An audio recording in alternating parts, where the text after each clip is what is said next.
Don't get near it. It will burn your ass.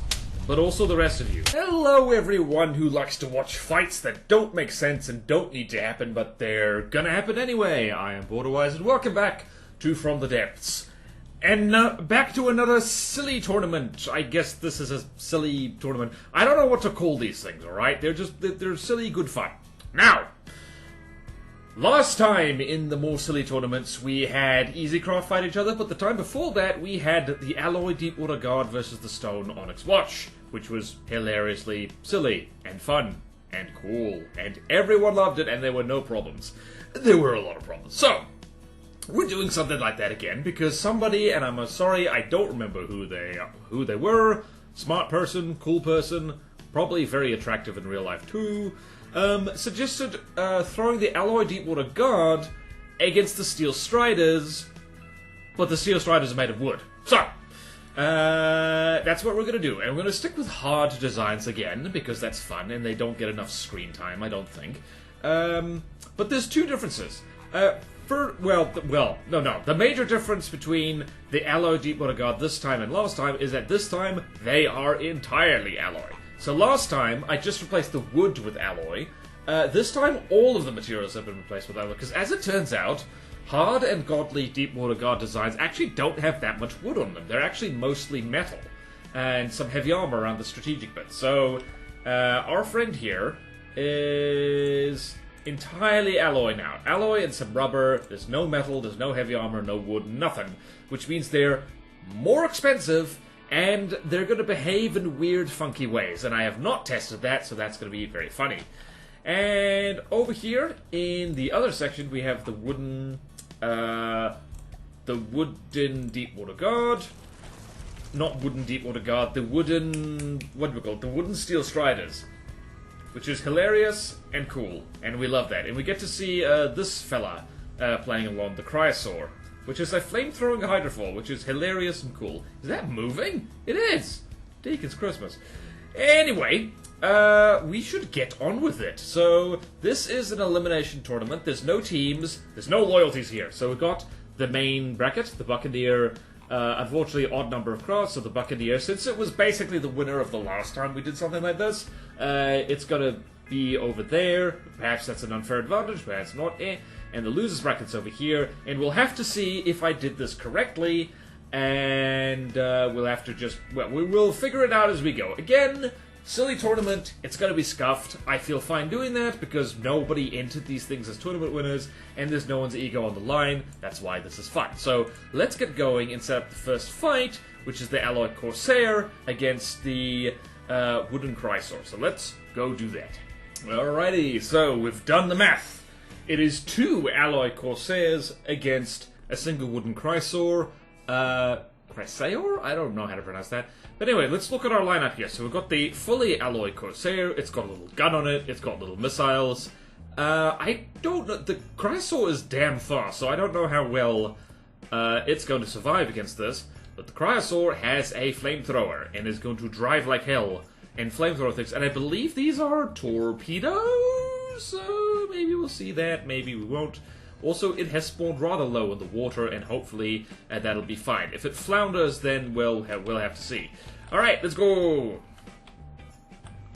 Deacon's hell, this is... oh, those are missiles. This thing is fast enough to dodge flak rounds, but, uh-oh. Yep. Oh, wow. One of the Corsairs just got... wow, one of the Corsairs got nailed. And now it's getting flamed. It's getting flamed online. Collisions are bad, people. Ah! Layered wood is actually doing pretty well. Holy crap, this thing's winning. Huh. You know... I suspect... I don't know... It probably wouldn't have gone any better had they, had these guys been made of their original materials. But yeah, wow, the Cryosaur is... I just realized the Cryosaur is not going to be able to fight the Buccaneer at all. That's going to be an issue. Oh well, that's how the tournament goes. It's horribly unfair if you brought flamethrowers to a gunfight. Wow, the Cryosaur is like above 90% health. That's kind of impressive, honestly. Well then, So the great news about this tournament is because one way or the other, it's gonna be very quick because one side is made of wood and the other side is the Deepwater Guard made of alloy. So okay, yeah, this is a good start. Me likey. So we're just gonna do some shuffling right here. So the Corsair frickin' loses. So we're gonna orange that out. We're gonna red that out, and it's going to go over. Actually, before we do that, I'm gonna go here, losers bracket, and then we read this out because that is smart. All right, and the Cryosaur goes on to the next round, where it's going to fight the Buccaneer, and that will probably be very bad for it, but it'll also be able to outnumber the Buccaneer enormously. So, and it has missiles on it, so we'll have to see. All right, so next is Sunfish versus Hydra. My money's on the Hydra, so let's go get that set up. Alrighty ho then, we have one wooden Hydra, cost equivalent roughly to 3 alloy Sunfish. So the Sunfish, last time, I was surprised by this little guy. Flamethrowers and cram cannons. Nasty little rushdown fella. So, question is whether this guy is fast enough to rush down the Hydra, which is not exactly slow. But if this thing... The question is, I think the Hydra is going to win, I'm not sure. This thing hits damn hard, and the non-wooden version is actually very tough, so it remains to be seen whether... Well, we'll have to see, won't we? We will have to see. Let's see. Let us witness. Right, so I see a lot of missiles, which the... Yep, okay, so Sunfish are getting... Okay, so that is a lot of EMP. Is that thing AI dead? It is. Alright, so not good for the Sunfish. What gun is that? That, I believe, is just a honking big... Yep, it is just a honking big APHE round. Oh. So here's the problem, Doctor. Oh dear. Oh dear. So the problem is that when you change the structural materials of something, yes, you change how they move, you change their mass, and so things that rely on being like really well balanced and stuff like that, and particularly when you make a heavy thing a lot lighter, things get rather problematic. So that goes to the Sunfish. So it turns out if you don't compensate for the material changes, things happen. So some people might be upset by that, but you know, you never know. Alright, so the Hydra frickin' loses, so it goes to the losers bracket.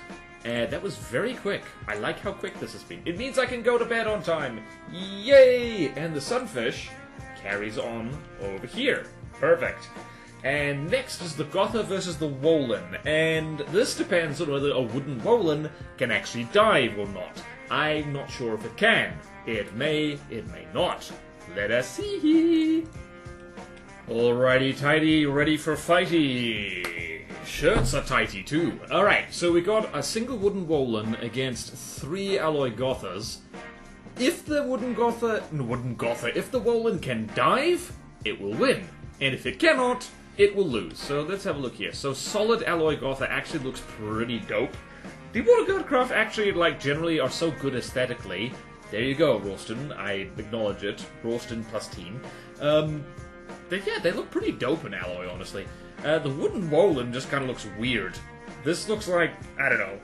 Unpainted wood is just locked into my mind as such a beginner thing to do that it, like, you wouldn't recognize this as a campaign crop. Actually, you would, because it's got the Steel Strider's tattoo on it. So... let's see here. Hopefully this fella can dive. Oh, it's diving. Oh, she's diving. Oh, she's diving. Oh, the Wolin is taking some damage, though. However, the Gothas are also taking a lot of damage. Let's see. Can they even shoot below the water? They can. Right, let's see here. The Gothas are actually doing pretty well. Wolin better hurry up.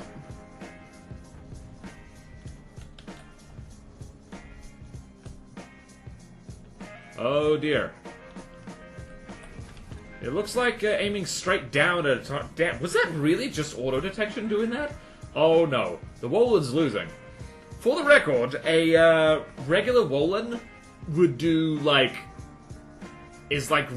absolutely rock the socks of the Goth. Oh wait, one of the Gothas is dead. Looks like one of the... Okay, there goes another Gotha. You got one more to kill, lad. Can ye do it? Nope. Okay, wow, that was closer than I thought it would be. I thought the Wolan would win. It turns out, here's the thing. The submarines are annoying in that they're simultaneously really hard and really difficult. I guess the Gothas just had enough auto-detect and this is why you armor your submarines, people. It's a good idea. Okay then, that was a very quick fight. Alright, so Wolan loses bracket. Not looking good for Team Wooden Striders, honestly. That is now red, and the Gotha goes over here. Again, no loyalty! There's no loyalty here. We're gonna see fights, damn it. Okay, so the Gotha goes there, and now it's the Outlaw versus the Braveheart. This is going to be... It's ship time! Can ye believe it? It's ship time! Alrighty tighty, it is ship time! So, what we have here is the Braveheart, which is something I keep forgetting is a thing at all. What's the firepower of this guy? This guy's mostly missiles, which is a good thing for them. Where are the missiles? Seriously, where are the... Oh, it's torpedoes! Lots of torpedoes. I don't have high hopes for this guy because the Outlaws have a honking big cram cannon, and a wooden boat is literally the favorite target of a high explosive cram. So, we believe in you, Braveheart, but not that much. Away you go. Right, let's see what these crams do. I think they're gonna blow this thing's head. No, they're gonna miss. They did take a lot of damage, though. Let's see what these torpedoes do. Ah. Alright, so we've got a problem here that the Outlaws are not used to being this buoyant. So they are doing flippy-floppies and roly-polies, which did help them evade torpedoes. But it does mean they're going to have a harder time doing other things. Also, EMP says hello. Yep, okay, wow. Braveheart doing very brave things. Everything's AI dead, and there's no scuttles. Oh, how about that? What an upset! What an upset! The Braveheart has bravely won. Is it going to do a wheelie, though? So, if you make something a ship way more buoyant than it started, then it does like to do a wheelie. And I do note that a lot of stuff doesn't have pitch control, which honestly, having some basic pitch control on your ship is a good idea because big waves are a thing. Alright then, that is a win for Team Wooden Striders, which is easier than saying Steel Wooden Striders, by the way. Okay, let's go... The Braveheart goes there, Outlaw goes there, and Outlaw lost, like so, and we can carry on. Hell yeah! Next is the Abactor versus the Nothung. The Nothung is a ship that I just forgot about completely, so it'll be nice to see it in action, even in the form of wood. Oh yeah, we're about to see some hot ship-on-ship action. So, the Abactors, you might recall, are these essentially pocket cram battleships that did pretty well last time, I think. But this time they're entirely alloy, so who knows what they're actually going to behave like. And the Nothung, I remember this now, is just a thing with big... I love quad turrets. They're not ideal, I don't think, but I love them anyway. And this is just a gorgeous ship. Even in wood, she's gorgeous. This is why the people love the Steel Striders. They're filthy capitalists. That's a stupid accent, and I will stop doing that right now, and I'll let the fight happen. Oh gods, that thing's fast. It's a little bit too fast, actually. Oh no. So this is what I was worried about. Somebody can't steer very well. Oh well, so long as you get your guns on target, you might still win. You are not getting your guns on target. Admittedly, this is an excellent way of dodging crams. Or not. Uh-oh. poor Nothung. Yeah, this isn't going well. Dare I say that turning into wood just in time for the Deepwater Guard to shoot at you is a bad thing.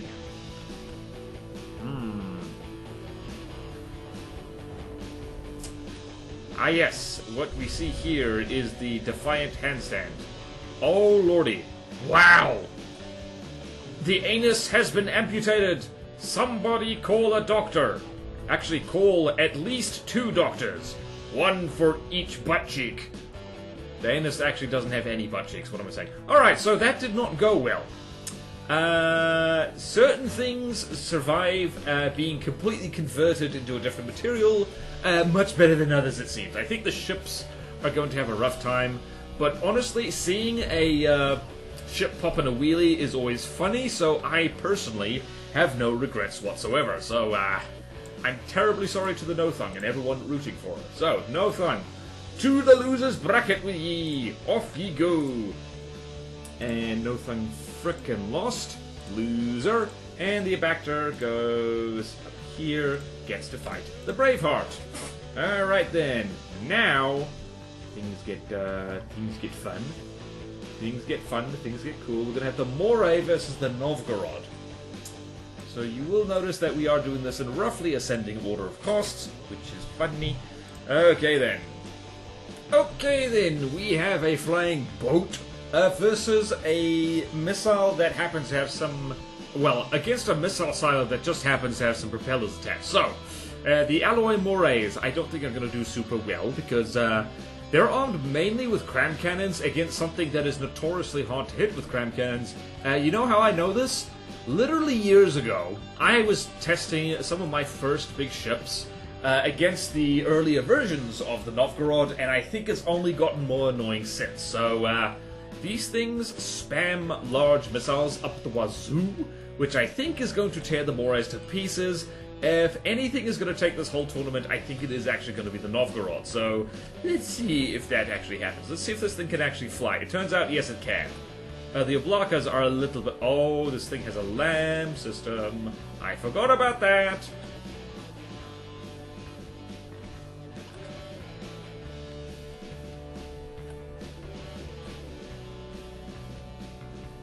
Ah, this thing does not have good brakes, as it turns out. One of the Oblakas just got vaporized. Wow, one of those crams just... Oh, gods. Never mind. Uh-oh. Huh. I wonder what happened there. Huh.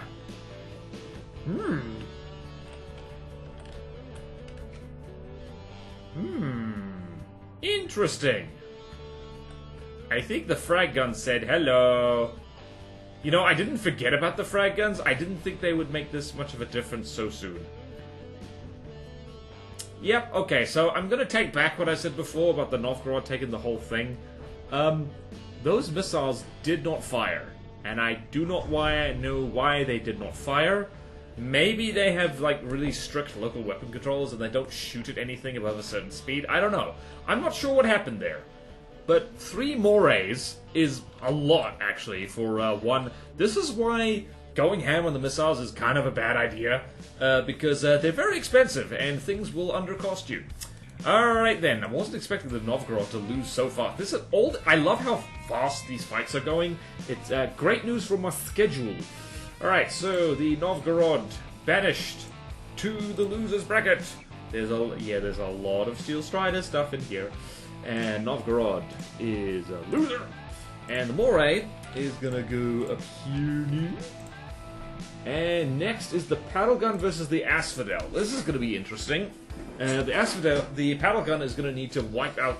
It's gonna be a bunch of paddle guns, actually. They're gonna need to wipe out that Asphodel before it missiles them to oblivion. So this is gonna be fun. Okay, very bad news for the paddle gunners. There's only 2 of them. Although against a wooden target, that's like 2 too many. So the Asphodel is probably one of the most missile spammy things in the entire universe, if not from the depths. And it has a little friend over here. And the paddle gunner, infamously, is a gun with paddles on it. Let's see how they do. I think the paddle gunners have the advantage here, because they have a faster Alpha Strike, but also, whoa, the Asphodel. That thing is driving like crazy. But also the paddle guns are distracted. And they're trying to shoot missiles that are actually kind of good. Uh-oh, that's not good. Okay then. Well, there's one paddle gunner. It's struggling to even aim at the... No, wait, oh. Okay, the Asphodel just said, uh-huh, you dare doubt me. You dare doubt, like... I am the incarnation of Lathrix's will and desires. I will spam missiles until victory. Well then.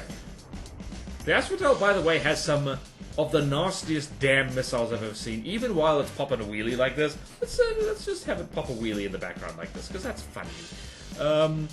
Lots of remote heat, which is probably why the paddle guns exploded in a manner so satisfying. Alright, so paddle gunner, be off with ye to the loser's bracket. How dare you get out of my sight this instance. And the Asphodel is going to go over here, where it's going to fight the Moray, and that's definitely not going to be a problem for it. Okay, then next the Felix versus the Balmung, which I'm not going to pronounce as bunghole because that's rude. Bunghole! Excuse me. Alright, so the Balmung is another thing that I just kind of forget about in general, and more quad guns! I love it. I forget what these are. Are these APS? These are APS. And there's some lovely deco glitching right there, so don't mind that. Lovely, okay, apart from the glitching, lovely turret deco. And yeah, what it was, oh, I forgot to make that thing wood. I forgot to make that thing wood. I forgot to make that thing wood. I forgot to make that thing wood. I forgot to make it wood. Actually it doesn't... Oh, this thing has no structural materials on it whatsoever. Anyway, so that's the Balmung. 2 quad guns. Very, very George battleship. Whatever the George the Fourth? I don't know. And then you have the Felix, which is the Felix Flieger B5 Geyer. Which I'm just going to call the Felix because it's shorter. It is a bomber. Let's see if the Balmung, pops a huge wheelie. Let's see what happens. Almost blew its, Alright, I think actually if this thing pops a wheelie, Alright, so, big guns say, how's it? That's one less Felix. The Felix is not scary. I don't know why this thing is a hard design. I have literally never been bothered by it at all. Yep. That thing is disintegrating. And big guns say hello. I actually need to double check whether the Balmung has those things are railguns. I think they are. You know what's a great form of anti-air? The best form of anti-air is to take it to the air yourself and shoot the enemy. Whee! That is screenshot worthy right there. Whee! Alright, so that is definitely a win for Team Wooden Striders. Turns out big AP HE guns are a good idea. So the Balmung goes on, and the Felix goes there, where it's going to fight the paddle gun. Oh dear. There's going to be a bunch of friendly fire incidents over here, but you know what? That's fine. That's fine. Alright. Read that out so we know. And then we have the Leatherback versus the Tiger Shark. Incidentally, like, fun fact, like, tiger sharks are the garbage cans of the sea, and they can and will eat sea turtles, so this is weirdly thematic, honestly. Okay then, so it is bad news for the tiger shark. It's having to face 3 leatherbacks at once. This is going to hurt a lot. So, the leatherback, you will... Oops. Yeah, let's just pretend we didn't see that, alright? You and me, that's our little secret. We didn't see that. You saw nothing. I'm good at this. I am a trained professional. Alright, so, the leatherbacks, basically a gun that just so happens to fly by sheer coincidence. And the tiger shark is, what is this thing's deal? It is the, not the smallest sharky thing, but it has a bunch of large missiles, which are, it also has a lambs, which is going to make things interesting. It also has a fair amount of bulk. A little bit of bulk, at least. Oh, dear. Oh, looking at Wait, are those remote-guided missiles? My goodness. How extraordinary. What's in here? Absolutely nothing. Let's see how you do, lad. You've got a lot of work to do.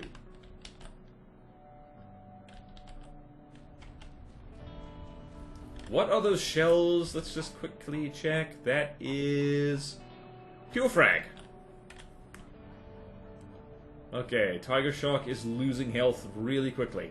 Really quickly. It's almost like being made of wood is a bad idea.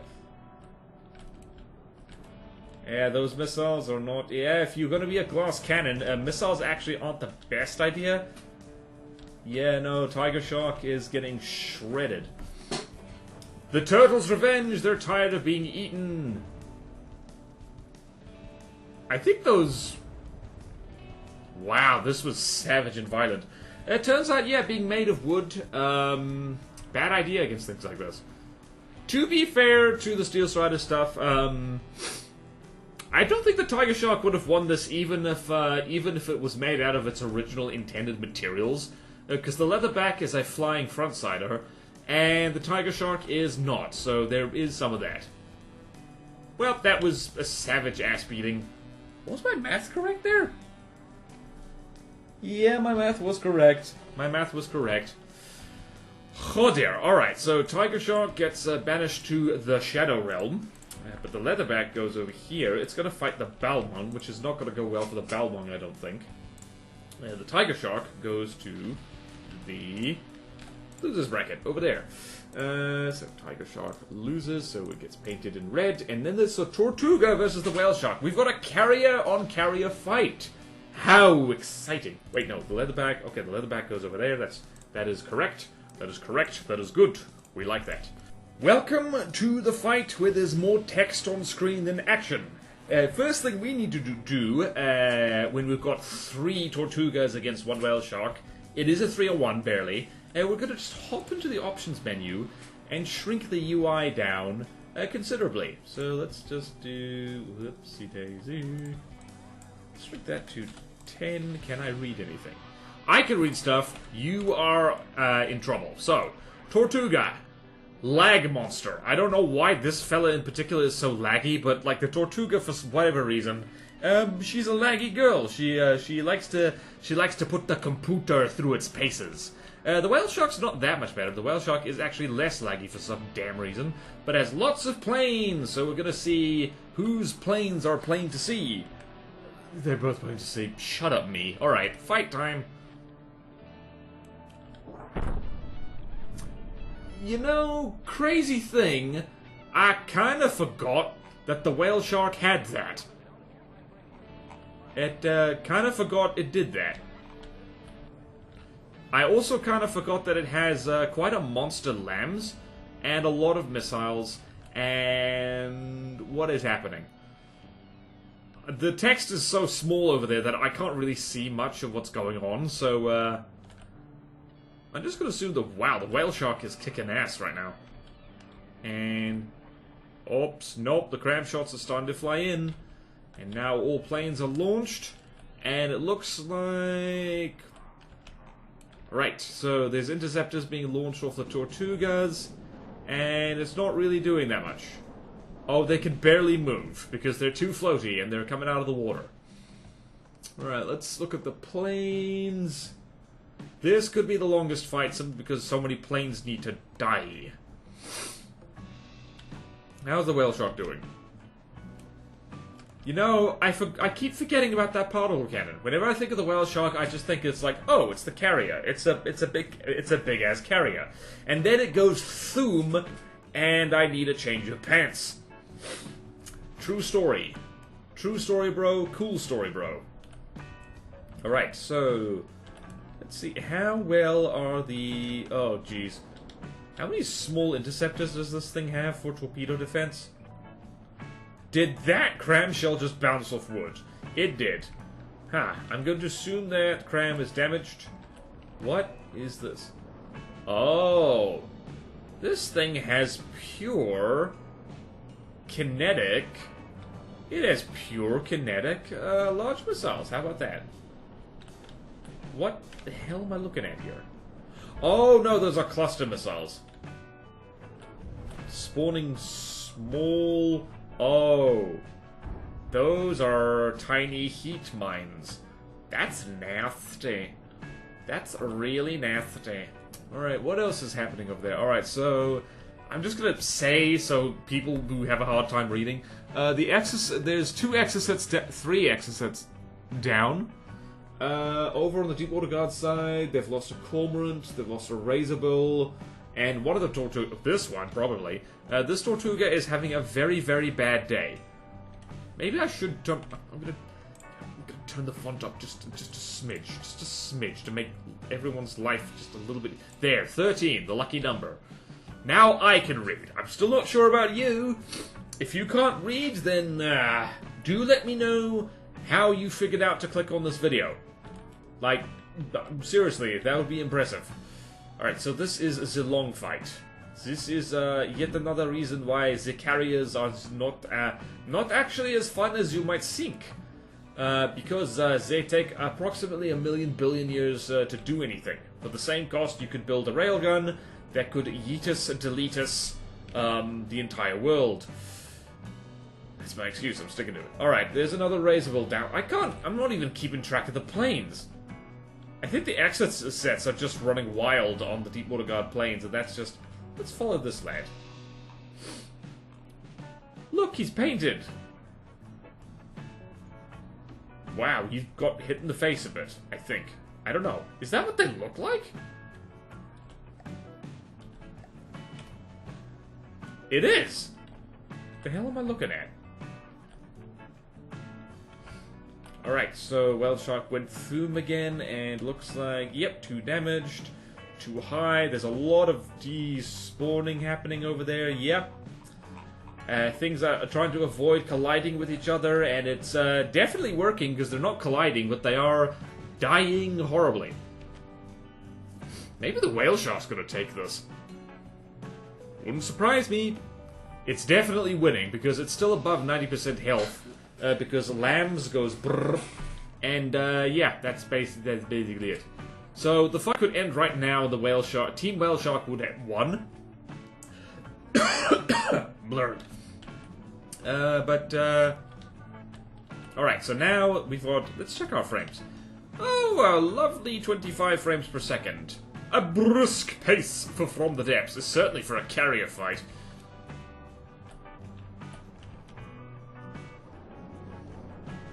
I'm not sure that these cluster missile things are a good idea. What are they doing? Are they doing anything?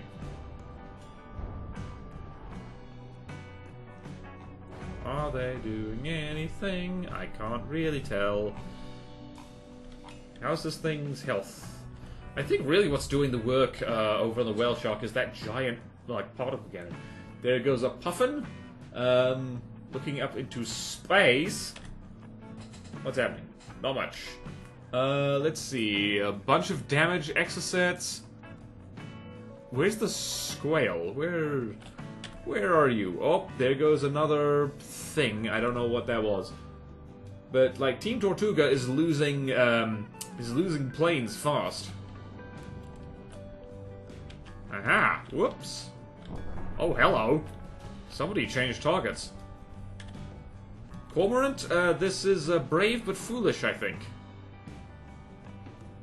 Whee! Okay then, what else is happening? Alright, so... this Tortuga is still basically crippled over here, being all crippledy. Little heat mines going off. Maybe I should try that. Maybe I'm poo-pooing that idea a little bit. Maybe it's a good idea. I don't know. Tell me your thoughts. Heat mines? That actually would make sense, because, why did I never think to try that? There would have to be small missiles. Oh, there's the Squale. Squale? Squale? What is this thing? I believe this is a torpedo bomber. Let's see what it does. Let's see what you do. Let's see what you do. Why are you missing an eye? Huh. Weird things are happening. Okay then, let's see what's happening over there. Okay, there's another thing just despawned. Over there. Let's look at the map quickly. Actually, let's not look at the map. Alright, so... I think this thing just got thumed. Nope, that thing just got thumed. And if you get the Thum reference, you get a cookie. You get genuine imitation overquick. There's another hint for you. Okay, then. Right, this is the longest fight so far, but it's still not that long. Probably not going to need to cut footage from here, because, man, like, lots of little planes are dying. Mostly Deepwater Guard ones. What have they got still? They've got... There's a Cormorant, 2 Cormorants, that's it. Where is yonder Cormorants? Doing their damnedest.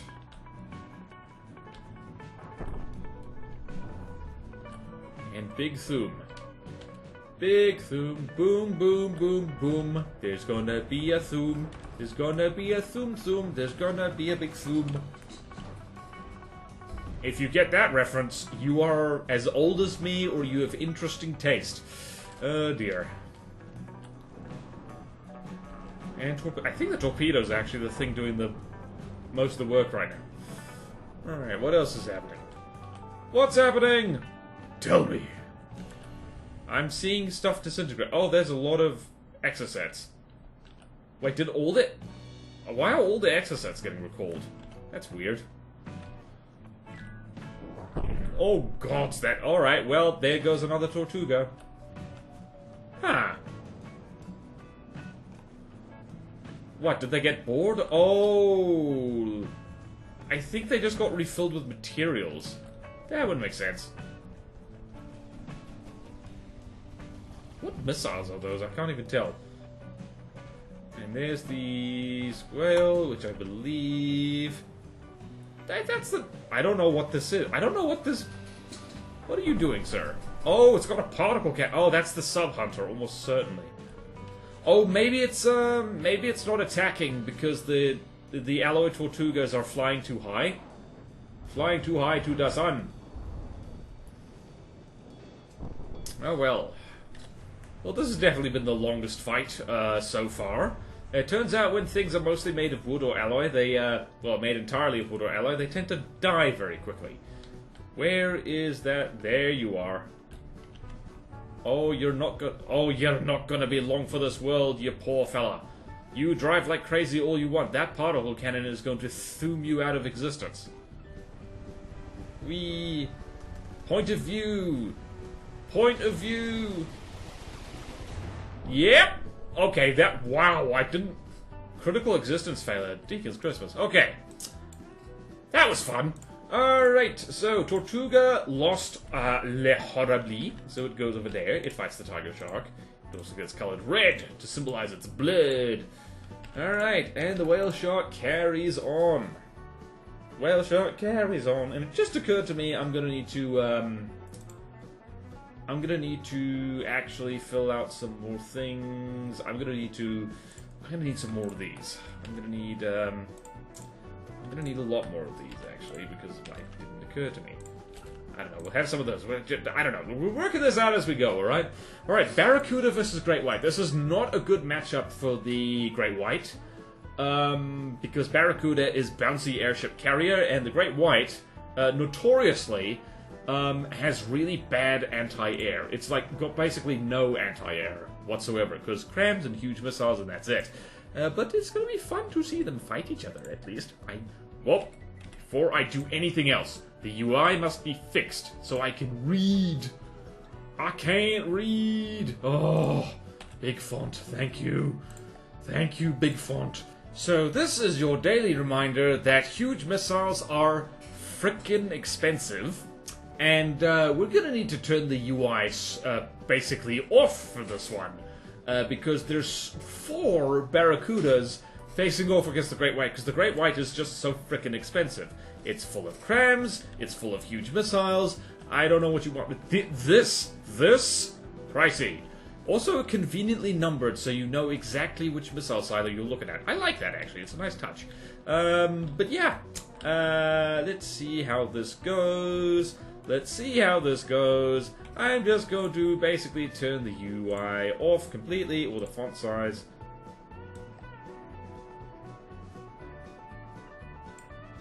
Right, so, good luck me, trying to find my way back to that menu to turn that back on again. This is gonna have to be a bird's eye view just so we can see what's happening, so, let's go. So, Lagfest incoming. It's not that laggy, actually. Alright, so, Great White, let's rip. Cram cannons, will they hit? They will not hit, we can already tell that. And are collisions happening, is the question. That is a lot of flares. That is so many flares. That is so many flares. I literally cannot see what is happening. I'm just going to have to eyeball this. And those crams are going to cram. Oh yeah, I did kind of forget this thing has a big lambs on it.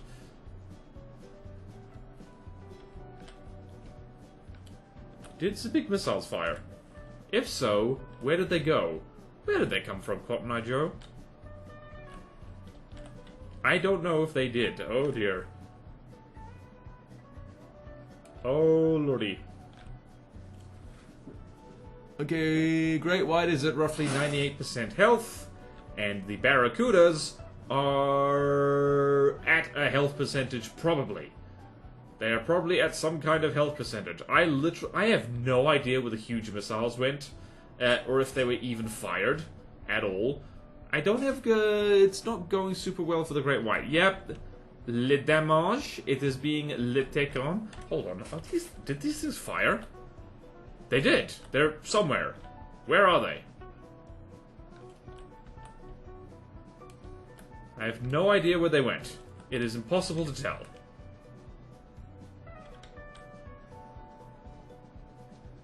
Uh-oh. How are we not in degraded mode? This seems silly. Uh-oh, someone flew to... Wow, those missed. Yep, this is a very, very bad matchup for the Great White. It's also a very bad matchup for my computer. If my CPU could emote, it would be flipping me off right now. Whee! Lambs is going overtime, though. This could take a while. This could take a while. I'm gonna turn the font back up a little bit so I can see what's happening. You know what? Okay, there we go. Alright, so now we can see what's happening again. That's very nice. Team Great White is losing, but we already knew that. Wait, is that the huge missiles? That is not the huge missiles. That is the decoys.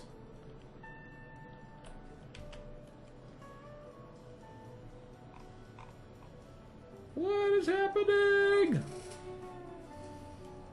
Yeah, the Barracudas need to really, why is this thing firing torpedoes? What fell in the water?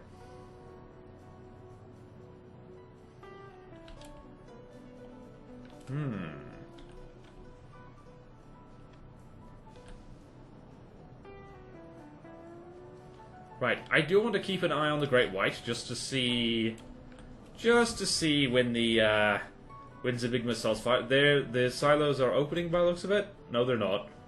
There we go. Now, let's see what's actually happening. This is a spectacularly target-rich environment. Which target-rich environment is this thing going to go for? Although there are so many missile interceptors happening right now. Happening right now? I don't know. Uh-oh. Uh-oh, SpaghettiOs. These things really hurt, by the way. Wait, do these things not have guidance on them? Are they going to miss? Oh. Oh, the Barracuda has decoys, as it turns out. Oh my goodness, there's so much stuff happening. Please, Great White, just disintegrate. Is this cram gonna do anything? Whoopsie daisy. At this rate, I'm guessing Team Barracuda has lost more health due to collisions rather than anything else. Alright, so the good news is we're never going to have to repeat this fight again, hopefully. Alright, so let us just lock onto this missile and see what it does. Well, maybe we should check where those crams are going. Maybe they'll actually hit something.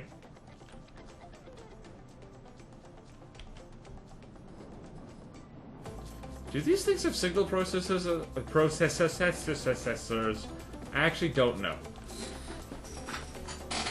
This is probably the most Bismarck/Yamato moment. Definitely a Yamato moment. That, like, I've ever seen. Because the Great White is having a bad, bad day. And those huge missiles are not accomplishing anything. People don't like huge missiles for good reason, because they're so big, they're so expensive, they're so slow, and huge torpedoes are kind of good.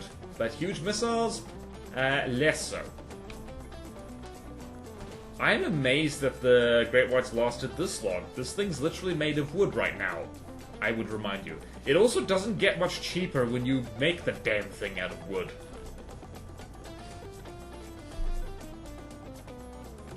Let's follow this cram cannon. Is this shell going to hit the target? It is not going to hit the target, because all the barracudas are trying not to collide with each other. How about this crab shell? I suspect this crab shell is going to have more luck. So let this be a lesson to ye. If ye find a wooden Great White, spawn 4 barracudas, and it will win, probably. Yep, I don't know how long this has actually been going, because the game clock, it doesn't know what's happening. It has never experienced something like this. I'm amazed my computer can even handle this, because it's a lot. It's speeding up now, though, because the Sea-Whiz is basically all gone, and the Lambs is just completely overwhelmed. And the missiles are... where are they going? Where are they going? There's just so much flares, there's just so many flares flaring around, all willy-nilly, that, like, the huge missiles literally can't do anything right now. That is unfortunate. That is unfortunate. That is unfortunate. For the Great White, it's unfortunate. Very unfortunate indeed. Ow, my body. Ooh. If you're watching this at home and you are not putting your hands up in the air, this is your reminder to do that, because it's good posture. Tits out for Amphitasma, as we say over on the custom campaign building streams. When did the Great White dip below 70% health? Because it did. Deacon's hell, those shells are enormous. Yeah, I'm starting to see inner bits that should not be visible from the outside, and yet they are visible from the outside. Oh, low health. Low health. There ye go. There she goes. Poor Great White. Oh wow, one of the barracudas just disintegrated as well. I don't know where it is. I have no clue where that thing is. There it is. No? I don't know what happened, but yeah, definitely a barracuda somewhere. Somewhere out there, a barracuda just is evaporating just like the Great White. So, well done, Great White. You managed to take down one of the alloy barracudas. You know, I wasn't sure what to expect. I knew the Great White would lose, but that is a pretty solid ass-kicking. And I think the Tweeties that got lost probably just collided with each other. Let's just pause this so it goes faster, because we don't have time to just hang around here waiting for things to disintegrate.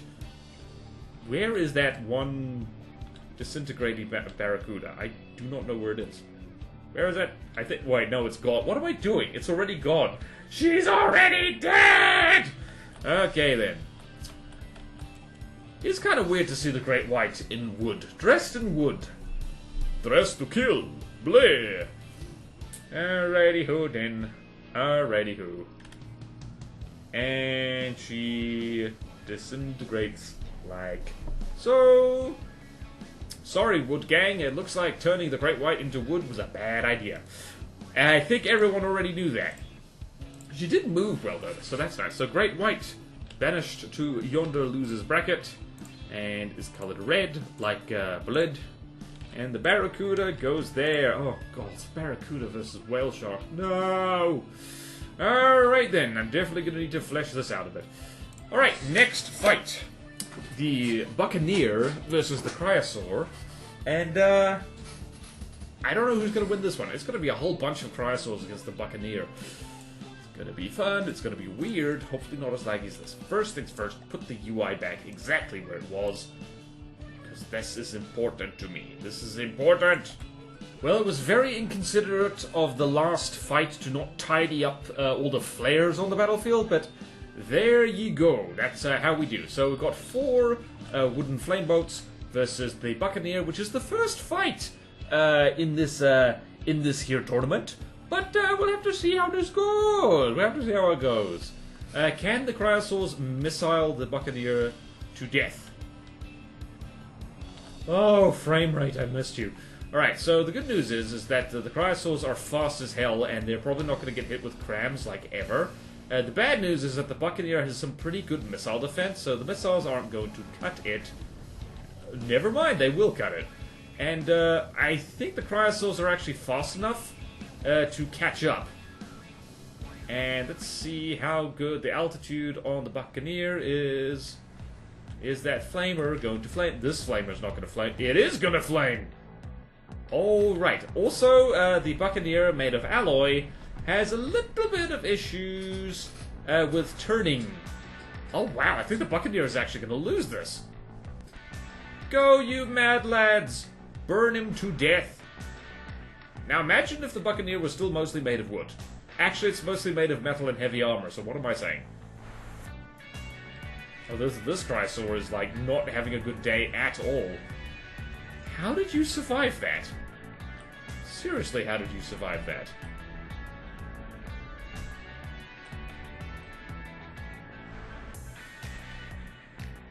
Huh, anti-aircraft flamethrowers. Who would have guessed? I love how these guys are basically taking turns to roast the Buccaneer. Oh, Team Buccaneer is really copping it. Wow. Sizzle, sizzle. Oh, no, no, don't go for the hug now. It's very endearing. Oh my goodness, they actually managed to separate from the hug. Holy crap. Ah, okay, so what are the... Nope, Cryosaur's not down. Damn! Buccaneer is literally getting cooked. I wasn't expecting this, but maybe I should have expected it. Alloy does burn. It doesn't burn incredibly well, but it's still pretty burny. It's fire resistant, but it gives fuel.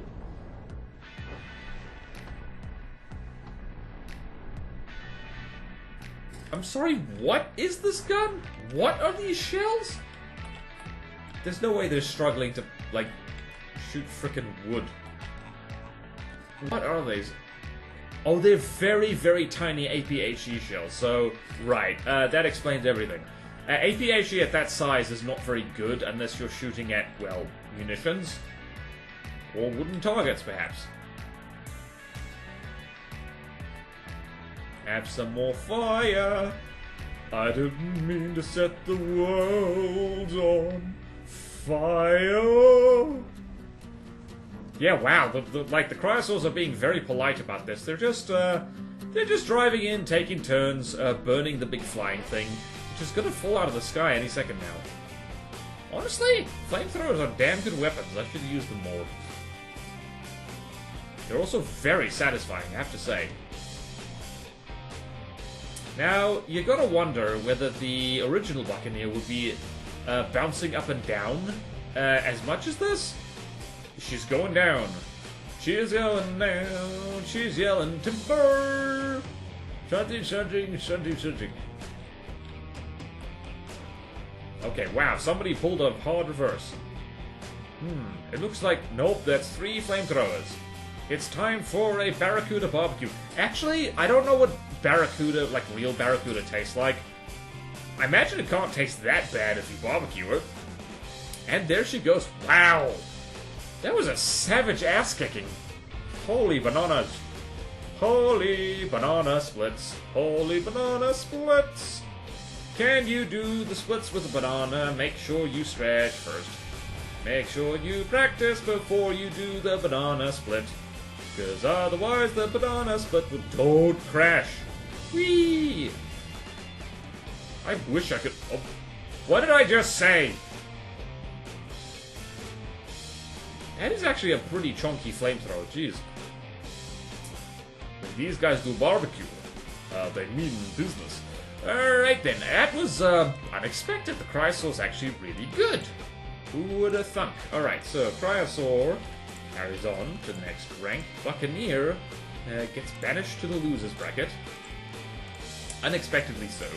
And next is the Sunfish versus the Gotha. So this is alloy on alloy violence. Children and sensitive parents be advised. Well, isn't this fun? It is a 1v1. Press the start button. Right, so I don't think I've ever seen the Sunfish fight the Gotha. It's not something I've ever done. My money is on the Gotha unless it does something very stupid, like get too close. It's about to get too close. Flying straight over the top of the Gotha does not work very well. Yeah, no, the Gotha's got this, I think. Unless it doesn't turn around well enough. It is way faster than the Sunfish. What's that gonna do? Nothing.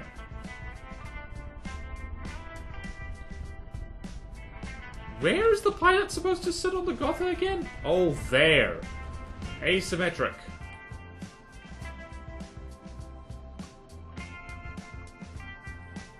Alright, let me see here. Is that an AP frag? No, it's just regular frag. Can't go wrong with regular frag. Uh-oh, you're getting too close. You're getting close, lad.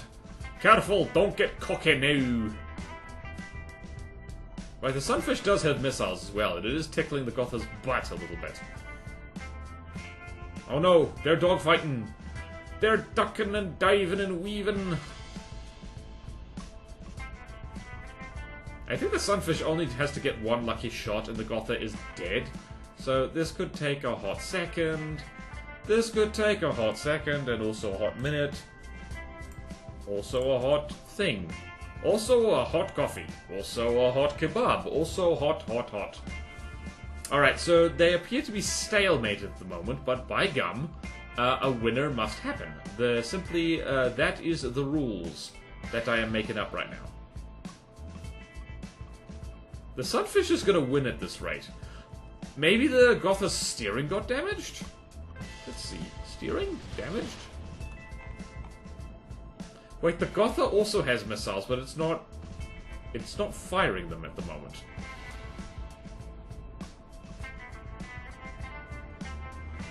Oh, one of its engines got damaged. Maybe that's screwing with it.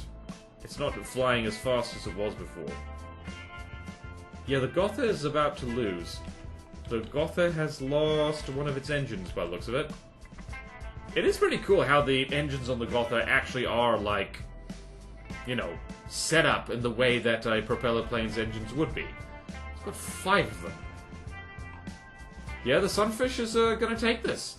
The Gotha has thrown it away, thrown it in the bin. Much sadness. Yeah, it's slowing down and those crams are starting to creep closer to the mark. Oh gods. Oh wow, that was close.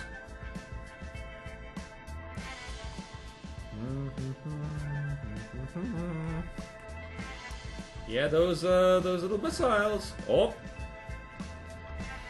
And just like that, the Gotha managed to... Alright. I think the Gotha heard me talking smack and was like, "Oi, you. Oi, you. How dare you?" Never mind. She's now... Maybe she just wanted her butt scratched by the Sunfish a little bit. Whee! Uh-oh. Someone is falling out of the sky. That is awkward. Whee! Tee-hee-hee-hee. Oh! Cram shot hit. Cram shot hit. And now, Gotha is flying more slowly. Gotha flying more slowly, which hopefully makes more maneuverable. But not really. It's also conveniently given the Gotha, like, an easier time aiming backwards.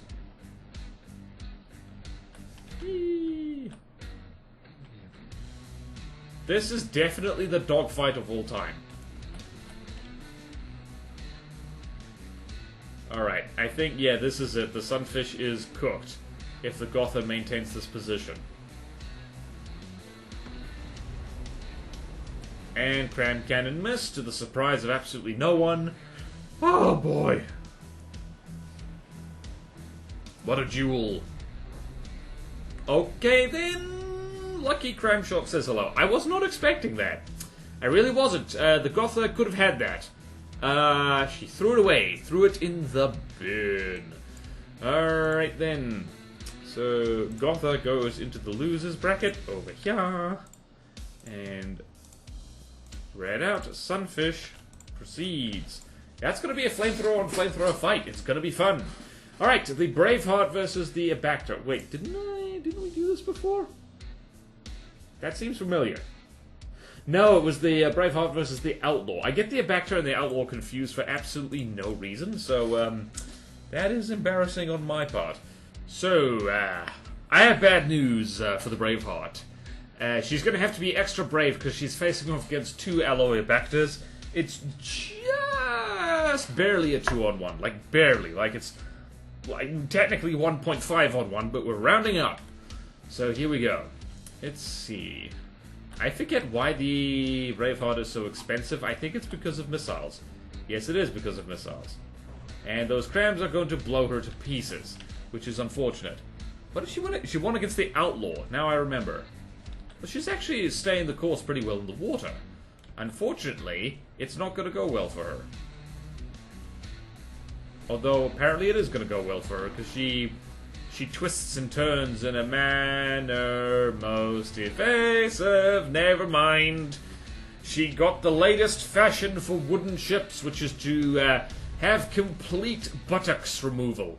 You've heard of the Brazilian butt lift? This is the Brazilian butt hijacking, and it looks like they did the head as well, while they were at it. What a convenient deal. Well, I'm not sure anyone's particularly surprised by that. Is that wait a minute, is the Braveheart really 288 materials? I'm gonna hang on a minute. Did I really do the math right? Is it actually that expensive? It is. That's crazy. That is cuckoo crazy. Alright, so we're gonna go here. And we're gonna banish the Braveheart to the Shadow Realm when it's gonna face the Gotha. That sucks for her. Alright, and the Abactor goes on. The Abactor so far has an advantage as a ship in that it has been able to actually drive around, despite being much lighter than it was before. So that's a thing, I guess.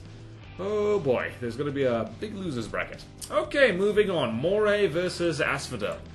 So, once again, your daily reminder that missiles are expensive. It's one wooden Asphodel versus 3 alloy Morays. Let's see how this goes.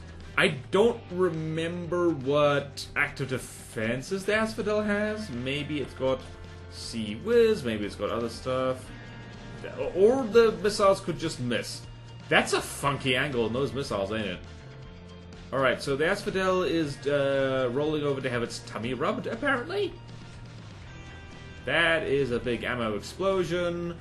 Where the hell did those missiles go? Where did they go? Right, Penguin's dead. And the Morays have rushed in underneath the missile volley. Which is generally a pretty good way to avoid a missile volley from what I understand. Yeah, no, the Morays have got this. The Asphodel is, not driving as intended. Wait, she does have... No, wait, she does have a Diff Seawiz, I think. Which is pretty cool. She also has no ammo, though, so... Yeah, wait a minute. Yeah, that's it. She's got no low materials. Well. Surprisingly, the Morais are doing incredibly well just because of who they're facing at the moment. This is the Holy Asphodel. You can tell by the big holes going straight through it. Okay then, turns out a mob of Morays is actually pretty good at killing things. Going in for the drive, boy. Going in for the insult. Making it personal, making it dirty.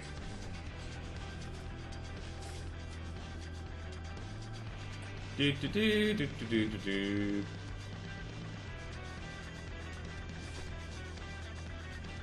Okay, then. I didn't think the asphodel would lose that heart, but what do I know? I'm just a canoe maker. Alright then, you are now red, and the moray goes over here.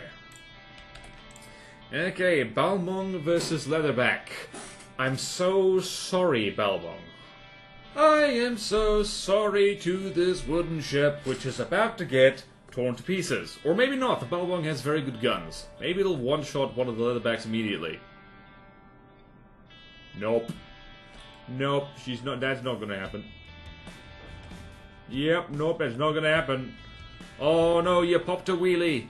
Yeah, popped a wheelie. You popped a wheelie and you missed. Balmung looks damn cool though. I really do want to see more of her. And you wouldn't even know she existed if it wasn't for this stupid tournament. Or maybe you did know, and I'm embarrassing myself. Anyway, this thing is still popping a wheelie while dead, so that's, you know what, undead wheelie, you gotta respect it. Alright, Balmung goes to the loser's bracket. Honestly, I thought it would get there sooner. Because A, boat, second, wood boat, and thirdly, wood boat who can't drive well. Rears up, shows its squishy underbelly. Let's see what's happening there. Yep, beam slopes. Classic beam slopage.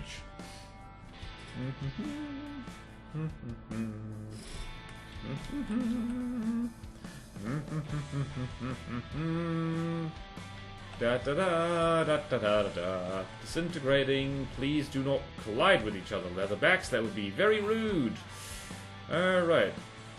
Oh wait, no, the ink eye is still going. The little scouty drone thing. We could probably this thing's not armed, is it? Nope. So I'm just going to I'm not the question is, are the Leatherbacks ever gonna be able to hit that damn thing? I don't even know.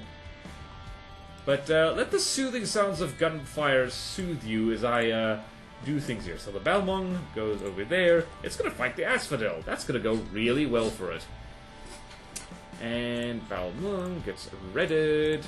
Leatherback goes yeah. And now it's the whale shark versus the barracuda. What could possibly go wrong? Again, carrier fight. Why are we here? Why are we here? Why are we here? Alright, carrier fight. No putting it off. We're gonna grow old. You lot stop fighting. Right now. No violence in the violent tournament. Is everybody ready for another laggy fight? Yes, I am. Is everybody ready for me to turn the font down? Yes, I am. Right, 13 is the magic number we have established, which actually lets me friggin' see something. Just a little bit. Just a smidge. Alright, kill each other. Alright, this is not as laggy as the absolute mess that was the what was it? The hell did the whale shark fight? What did the great white... Oh, it's not as laggy as the, against the great white. Thank goodness. And, hopefully, things die sooner rather than later. But I don't know. I don't know who's winning this one. Because the whale shark, did you know, is made out of wood. Made out of frickin' wood, lads. Right, is Big Pack gonna go through? I hate carrier fights, I really do.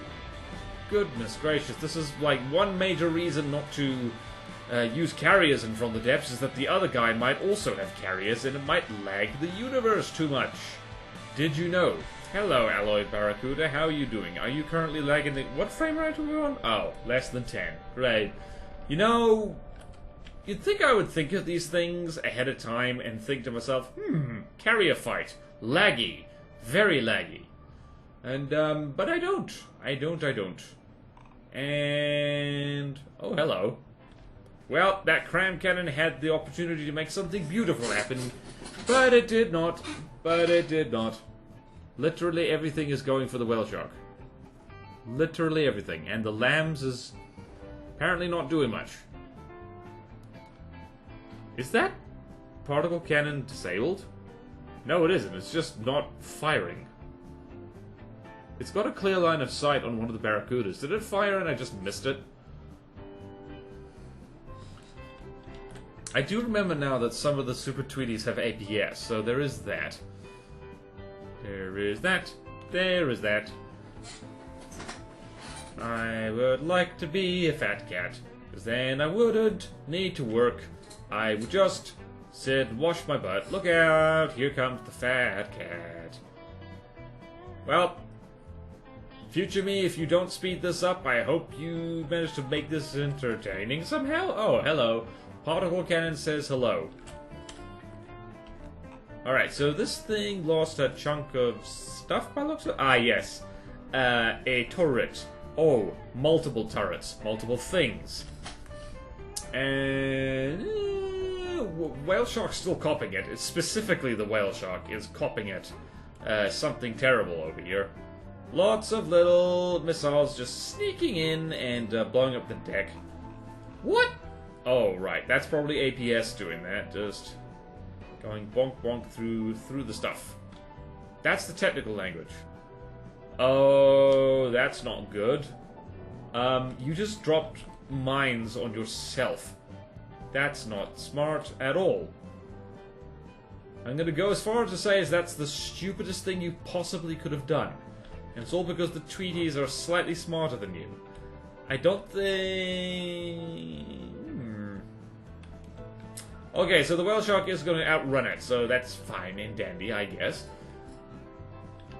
You know, this fight would be a lot more interesting if I could see the bullets being fired at the moment. Right now, I cannot. One of the Tweeties got annihilated, and I have no idea where it is, because there's too many things to look at. Let's zoom out, get a nice bird's eye view of this madness. Alright, I see 1 Barracuda, 2 Barracuda, 3 Barracuda. And another Super Tweety just went down, probably from collisions. There are so many things happening right now. What else is happening? Looks like... Yeah, it's just the Whale Shark is getting whittled down bit by bit, and there's slightly too many targets for it to kill them all. Are the Exocets doing anything? I don't know if they are. Oh, say, can you see? Uh-oh. Well, the particle cannon is gone off the Whale Shark, so that basically means it can't win. Because I don't think those Exocets have enough firepower to do anything. Yep, nope. I think the Lambs is also gone now as well. 2 little Seawiz things on the back, but there's just a river of explodey and frag missiles coming in. And crams, which are missing horribly, as you do. As they do, so health loss is probably going to speed up considerably now. Yep, yes it is. I wonder if the devs ever intended fights like this to happen. Probably not. For like 3 flying carriers versus 1 big wet carrier? No idea. Wow, I just realized I misread the M for materials as million. I was thinking the Exocets can't possibly carry, like, the 1.4 billion materials. That would be crazy. That would be crazy, bro. Alright, now the question is, do I call this fight when the Whale Shark dies, or when all the Exocets are dead? Somehow I think that would take a long, long time. And I think it's gonna be a long, long time. And that is the... Ooh. Cram thing, crammy, crammy, cram thing. Come on, kill the Whale Shark. Kill the Whale Shark and I will declare us. I will declare victory for you.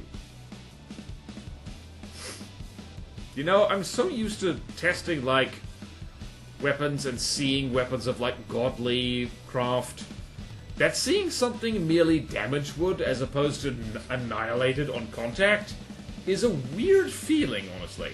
And the Whale Shark has got low health, so I might call it there, but then again, I might not.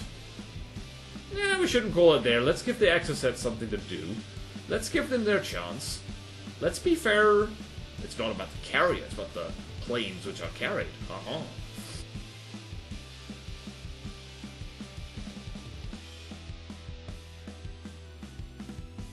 Okay, I zoned out for a second. Whoops. Okay then. What are the exocets doing? Whale shark is just disintegrating. And wait a minute. What's happened there? Are any of the actual barracudas dead? No, they're not. Damaged? Yes. Dead? No. Let's see what happens to the exocets now. Because there's like a whole bunch of them and a lot of them are not damaged at all. I think they might be too fast. How fast are these things? They're 135 meters per second. The Deepwater Guard's never going to catch them. So what's going to happen now, I predict in my future crystal ball, is that the Deepwater Guard is not going to be able to kill these things, but they're not going to be able to kill 3 barracudas and all the assorted Tweeties. So, by health rules, Team Barracuda is at 78% health, and Team Whale Shark is at 8.8% health because they lost their carrier. So, I'm going to call it there, so I don't have to speed up the most tedious footage in the universe. So, the Whale Shark lost that one. It goes to the losers bracket. It goes... Yeah. Whoops. No, it doesn't. Okay, let's do this and just a bunch of these just in case. Whale Shark goes there, and it gets rented out, like so. And the Barracuda goes up against the Leatherback. How about that? Alright, next, Cryosaur versus Sunfish. How about that? But first, fix the font again. It is a duel. It's high noon. Draw your flamethrower, partner. Alright, so Cryosaur versus Sunfish. Let's see who manages to kill each other better. Because both of these guys have flamethrowers. Cryosaur has much better missiles. Cryosaur might have a bad time because it's made of wood. Unless this did it just it just burned the flamethrower off the Sunfish. That is hilarious. That is hilarious and cool. But the Cryosaur is like taking a lot of damage very quickly. Oh boy. Oh, Bernie. Bernie Sanders. Okay. Something exploded. I'm not sure what exploded. Why did the flamethrower just... Uh-oh. Oh, wow, this is tense. Nope, never mind, it's not tense. The Cryosaur is actually really good. And it gets better, apparently, when you make it out of wood. That rhymed, and I didn't even mean it to. Also, nice fast fight. This is why flame-throwing hydrofoils are better than carriers. Yes, I said it. Yes, I said it, and I'll say it again. Right, Sunfish goes down to... Sunfish versus Whale Shark. Oh no, what have I done? Alright, let's go over there, and now it is the Abactor versus the Moray. Let's see what happens. It's gonna be alloy on alloy violence. It's time for delicious treachery. Alloy Moray versus Alloy Abactor. Shoot at each other with cram cannons, please. My money is on the Moray because it is definitely better at dodging crams than the Abactor is. The Abactor can in fact barely move because it's made of alloy and its paddles are not going in the water very well. Unless the Moray does something really stupid, like drive too close. Oh, just like that.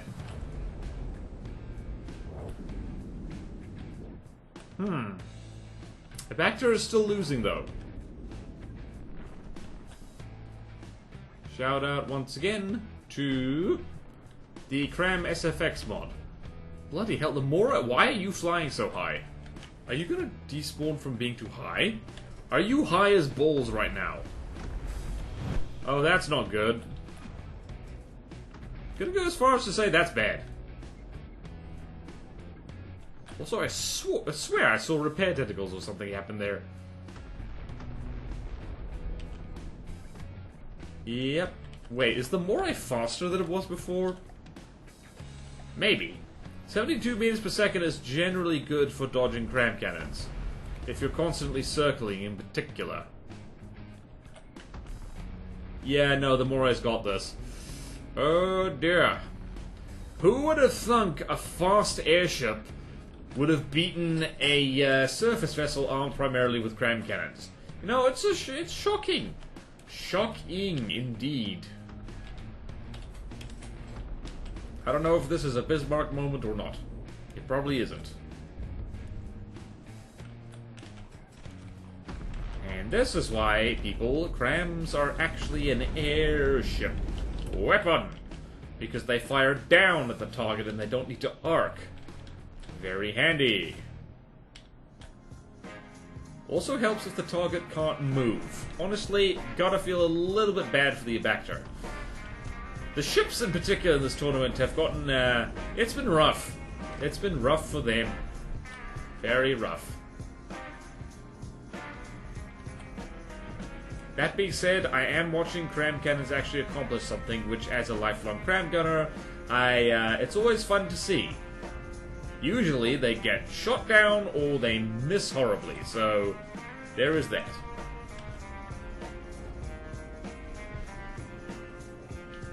And scratch one thing on the Vector is actually taking a lot of punishment here. It's almost like Alloy is a lot better than Wood at taking punishment from explosive and frags. It's not great, mind you.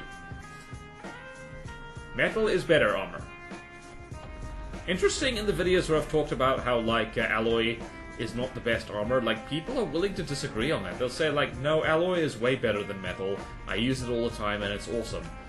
I guess if you're just viewing it as armor, then yeah, it's worse. But if you're accounting for everything else it does, it is pretty damn good. Which is why I like using it. I think it's pretty good. Poor Abactor. Alright, this is the point where we're just gonna probably speed up time a little bit, because, or not, or the Abactor can lose a lot of health very quickly. That is, the artist formerly known as Main Steam Engine. Now known as, well, it's not known as anything anymore because it doesn't exist. Oh, the poor Abactor has like only one little gun left. It's about to not have that gun. Yep, and there she goes. 2 damaged. Well then, that was violent. That was delightfully violent. It's nice to see the Moray. It's Christmas. Like, if I had airships that flew that high, people would get mad at me. I mean, they wouldn't, but, you know. Okay, then. So, Alloy Moray did very nice there. Now I want to make a cram flying broadsiding thingy. As I do, like, no one's surprised by that. Okay, so, now we're going to do the spreadsheet. Ha ha ha. Alright, so Abactor goes down to losers Le Bracket, because it lost horribly. And Moray goes up against the Cryosaur. Interesting to see that matchup. Now it's the Leatherback versus the Barracuda. I believe we've seen this matchup before. I believe the Leatherbacks won. But worth seeing it again with both teams as full alloy as opposed to partially alloy. Alright, thank goodness. It's just the one Barracuda this time. So we'll have to see, won't we? How this show goes out. Are the Leatherbacks going to be distracted by the delicious Tweety birds? The answer might surprise you. The answer is no. Going straight for the Barracuda. Yeah, the Barracuda is having a bad day. But I don't actually remember if we've put Leatherbacks against a Barracuda before. It feels familiar. Maybe, just maybe. I think maybe what we did before was throw Leatherbacks against the Tortuga. I mean, the Barracuda is basically a flying Tortuga, and the Tortuga is basically a Barracuda that does not fly. So there is that. Let's see, actually, are the Tweeties going to be able to do anything to the Leatherbacks, given that they're better armored than they usually are? Who knows? Who knows? And my guess is no. Yep, Barracuda's having a bad day. It just lost its engine, so down it goes. I do love the rotors on it. I think that's so cool. One of the leatherbacks... What happened to you? Hold on. Oh, that's what happened. The leatherback does tend to suffer from critical existence failure if you hit it in the buttocks. So, yeah, there is that. She's going down. Yelling timber. Now, the question is if whether all those Tweeties can take on the one remaining leatherback. Go Tweeties. Tweeties doing it for themselves. And disintegrated, like so. Right, this is the point where this leatherback starts popping Tweeties like popcorn, though, so the fight ain't over yet. It ain't over till the fat lady sings. And, yep, oh goodness, 2 Tweeties at once. Alright, so this one leatherback might just kill every single Tweety that's left, because that, it's not hard to kill them. They don't fly that fast or evasively, and, they explode if you so much as say a harsh word in their direction. Like this. Poot. Okay, I didn't do it that time, but next time for sure. Oh, the leatherback just lost a lot of health. It just lost a thing. What did it lose? Oh, it lost a cram turret. Alright then. Oh, nope, it's getting hit by missiles. If it gets hit in the booty, that's it. Uh-oh, it's getting hit in the booty. Uh-oh. I see fire. Well, no, I don't see fire. What's happening there? I see fire. Oh, wow, that's the closest I've seen a cram chute do anything. Shout out in chat to anyone else who thinks that the cram chute is bloody useless, because it is. Well, the bomb chute, exactly. It's like, of all the things... Oh, lordy. Yep, nope. Leatherbacks aren't winning this. Or actually, they might. Simply because they still have a greater health percentage than Team Barracuda. Usually the leatherback... Well, that's the thing. The alloy means that they're slightly stronger, and it means that they don't die easily. But they can't really fight back, either. So there is that. Okay, this one's just dead. This one is dead. This one's just straight dead. Very dead. Did it actually get hit by a bomb? I think it might have been. This one's not doing very well. Looks like the Tweeties are coming for blood. They're coming for blood. Whose blood? This guy's blood.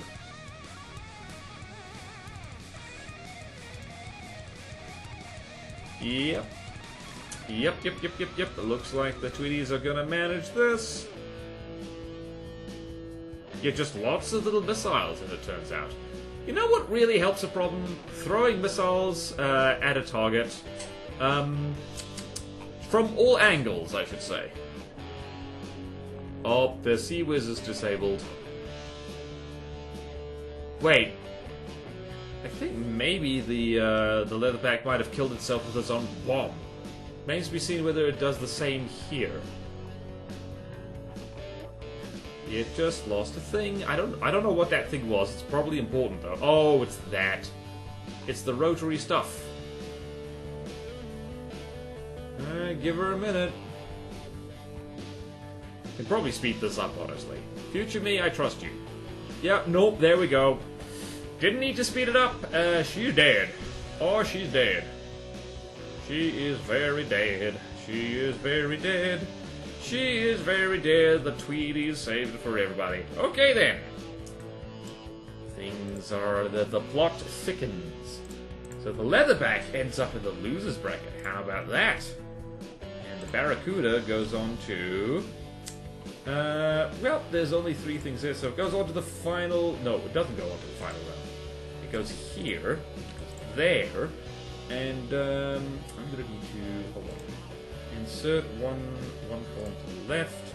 Thank you. That is 5, and goes there, and this goes here. And the leatherback is down there. It gets colored red. So the Barracuda goes there, and the loser and the winner of this bracket and the loser's bracket will face off right here. So everybody gets a chance. Alright, so the Chrysaor is currently carrying it for the whole Steel Striders team at the moment, so let's hope it wins. I hope it does. It would be really cool if it did. Alright, Chrysaor versus Moray, let's go. Okay then, I keep thinking of the Chrysaor. Chrysaor? I still don't know how to pronounce that. I keep thinking of the as a cheap little guy, but honestly, it's 91,000 materials. It's like, not cheap. But yeah, 2 of them against a Moray. Let's see what happens.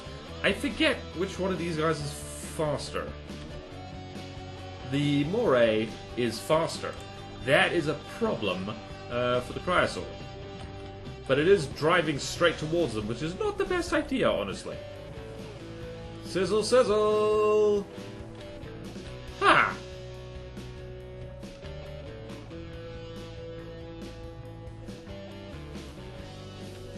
Are the Chrysaors gonna... Wow! Let's hear it for being incredibly fast and agile. And missiles.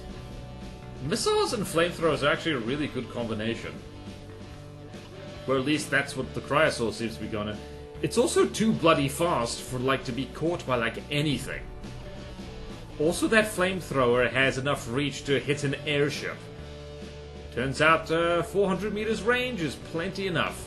Yay! Oh, wow, this is an ass... Guys, careful! Oh, dear. That was very unfriendly, what just happened there. Oh, no. This... Oh, dear. Oh, dear. Well... Oh, no. Oh, no. Well, it's 1v1 now. Oh, whoops. This thing has heavy armor ducts in the butt. Oh, well. That's what you get if you specifically use the armor replacement thingy. My money is still... Well, if the timer runs out, the Moray will win. But my money is still on the Chrysaor because, like, those missiles are actually kind of nasty.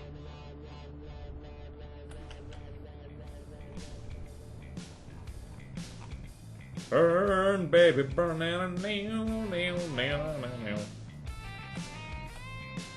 and the flamethrower is getting its eye in. Sizzle, sizzle. Just a little bit of barbecue. Just a little bit of barbecue.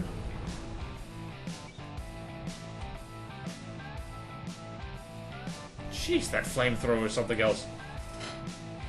Here's me with my perpetual hydrofoil addiction, and I have not made something like the Chrysaor. Seems like an oversight, honestly. I mean, I have, just much smaller, and without the missiles.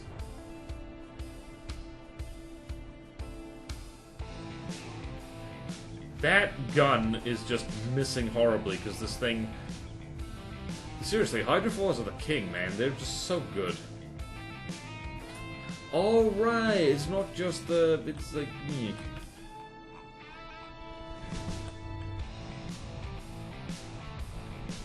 Okay, then. Any second now. We're going to see the flame... Yep, there we go. Right, note to self. The Chrysaor is actually scary as hell. Don't get near it. It will burn your ass. But also the rest of you. But starting with your ass, because you will inevitably try, futilely, to run away. What the hell are those missiles made of? They actually do a lot of damage. Maybe... I'll have to investigate that later. Gonna have to reverse engineer the Chrysaor.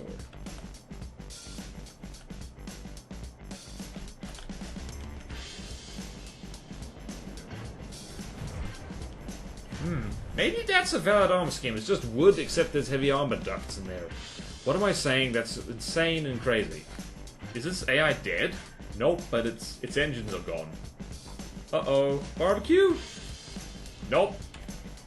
2 damage. The Chrysaor, I think, might take on the entire world at this point. It's got to get past the Barracuda, which I think it is actually going to manage to do, because it's just so fast and so dodgy. Neat! Okay, then. Moray has been banished to the Shadow Realm. Alright, so we need one more of these, as it turns out. Moray goes over here. And Moray is red. It lost. And the Cryosaur versus the Barracuda. I'm excited. I think the Cryosaur's gonna win. I'm rooting for the Cryosaur now. It's the one Steel Strider's craft left in the main bracket, so gonna be exciting. It's gonna be exciting. It's gonna be exciting. I'm excited. Hope you're excited too. Alright, 'tis the battle of a lifetime. 3 flame-throwing lunatics against a flying aircraft carrier. Let's see what happens. My money is on the flame-throwing lunatics because, well, they've been doing very well so far. Please don't collide with each other. That's the worst thing you could possibly do. Thank you from the depths AI. Well then. The Barracuda might actually win this whole damn tournament. Does the Cryosaur have any actual... Ah, this fella is... Oh, goodness. Oh my goodness, this thing's actually gonna barbecue Tweety Birds. My goodness. Although, alright, the Cryosaur doesn't have good missile defense, by the looks of it. No, it does. It's gonna shoot down planes with the flamethrower. That's not insane. That's not insane and crazy. Absolutely not. If the Cryosaurs win this, even after 2 of them had, like, a serious road accident together, this dude is flying. This dude is flying. This dude is flying. This dude is flying. This dude's not giving up. This guy is an inspiration to us all. Oh... gods, the Barracuda has exploded. Okay. I don't know who's gonna win here. The Tweeties might whittle the Cryosaurs down a bit. But maybe not. Wait a minute. Oh, I think those ducts might have been decorations. Yeah, they were, weren't they? Yes, they were. And there goes another Tweety. Who would have thought one of the best ways to kill Tweeties was to, like, I don't know, essentially do the thing where you create a fireball with deodorant? Do not do that at home, by the way. I have not done that, but I have exploded a deodorant can, though. That was fun. The things, there was an actual reason for it. You can't recycle them if they still have, like, gas in the tank, so to speak. But what do we call it? The spraying function was, like, broken, so it wasn't working. So I had to explode it, and I did it. I hit it with I took it to a safe, undisclosed location, and I whacked it with a mattock. If you don't want to know what a mattock is, it's kind of like a pickaxe, but for dirt instead of rock. And it made a farty sound, flew about 30 feet into the air, and landed in the bushes. Thankfully, I saw where it landed, so I could avoid being a litter bug. Uh-oh. This guy is a bouncy fella. But yeah, don't do that at home. Like, I should point out as well that I went and got eye protection first. And also, this is our little secret, chat. As far as anyone outside who has not watched this video is concerned, that never happened. Okay? Okay? Okay? Okay! Alright, and says... The Cryosaur's unstoppable. Deacon's Christmas. Deacon's Christmas. Well, at least against hard opponents. I can imagine there are things that would give this thing a lot of trouble. Flamethrowers are better than ramming vehicles. I'm just going to say that. Alright, so the Cryosaur goes on to the final round. The Barracuda gets banished to the Shadow Realm. We're just going to fight the Moray. Hell yeah. Okay, then. But now we must move on to the losers bracket to see who gets the win. So next is the Corsair versus the Hydra. Alrighty, bad news for the Hydra. It is a 6v1, and no, it is not a new day and a new recording session. I don't know what you're talking about. You cannot prove anything. Let's begin. So immediately, the Hydra has a little bit of trouble flying. I wonder why the Hydra is so expensive. Probably because it's stuffed with railgun components and has large missiles. Losing health, losing health. It seems to be going okay now. That Corsair just vaporized. Okay then. That is less Corsair than it used to be. The Hydra is winning. Ah, it seems to be flying properly now.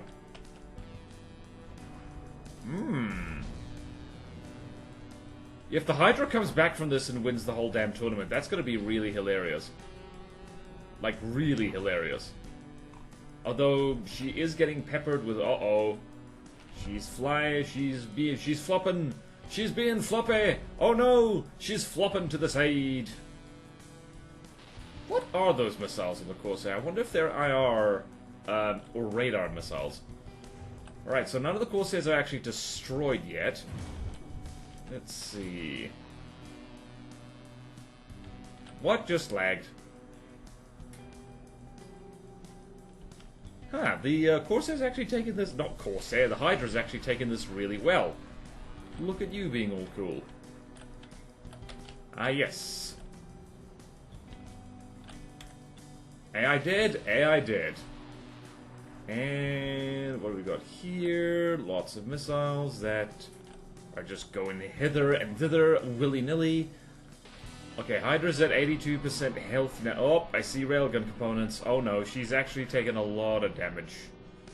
Damage aplenty. So long as she keeps flying and keeps lobbing large missiles, I think she's got this. I think indeed she's got this. Why are you going for this Corsair that's in the back here? Possibly because it explodes in a most satisfactory manner. That's another Corsair down. It's not looking good. Alright, so the Hydra's now finally found its range by the looks of it, and is intercepting enough missiles to, well, to take less damage, that's for sure. Where'd them large missiles go? I don't know why they keep going for the most distant one, but, meh, what can you do? And, yep, 2 damaged. Alright, so they're just, the Hydra's just, why is it flying well now when before it, like, kind of flopped? I don't know why that is. It is on fire slightly. Just a little bit, el fuego. Is that Spanish for on fire, or is that just male fire? Is that when, like, do you say el fuego when you set a mailman on fire? Also, why would you do that, you monster? You should be ashamed of yourself. Ha! That missed. Alright then, my money is very much on the Hydra, because the Hydra is still moving, still schmoving, doing that dirty, dirty dance she do. Even though the main APS is very much disabled by the looks of it. Let's have a look at that le damage. Oh, that's a lot of le damage. And yep, and there's another Corsair despawning. Looks like the Corsair has been... What is happening? Uh-oh. Oh no! Oh no! What an upset! Oh no! Aha! That was, I'm gonna... The identify friend or foe must have been destroyed. That was very unexpected. That was really unexpected. Oh no, that's terrible. Oh no, what a shame. What a crying shame. Oh dear, okay. Alright, well, I wasn't I guess that... It's very funny, but also very sad. We need a different color for, let's go gray. Eliminated from the tournament completely. Hydra is dead. Alright, so now the Wolin versus the Outlaw. Alrighty tighty, we've got a wooden submarine versus 2 uncontrollable paddle boats. So let's... paddle boats? So here we go. Alright, so I believe the Outlaw does have torpedoes, I think? I'm not sure. The Wolin is quite torpedo-proof, though, so I think it's not going to go well for her. For these guys, I should say. Yep, nope, the, turns out making this entire thing out of alloy is an excellent way for it to be way, way, way too floaty, and that's bad. Although, it is effectively dodging torpedoes by the... Nope, never mind. AI dead? Nope. Oh no. Alright, where's the Wolin? There it is. The Wolin has taken absolutely 0 damage. 0 damage whatsoever, and looks like, yeah, heat torpedoes can actually lock onto targets pretty well. That one missed. So that's the problem with remote guided, or just any kind of non-fire and forget missile, is that if your vehicle switches targets, the missile also switches targets, which is a bit of a problem. Which is why it's best to usually have a separate AI for those missiles and set it up so that they just focus down a single target. Alright, so, oh, the Wolin actually managed to get damaged a bit.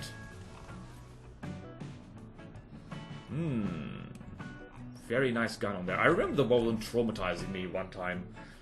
And I was like, holy bananas. This thing has underwater seaways. Look at you behaving yourself, almost. Still can't really move at all.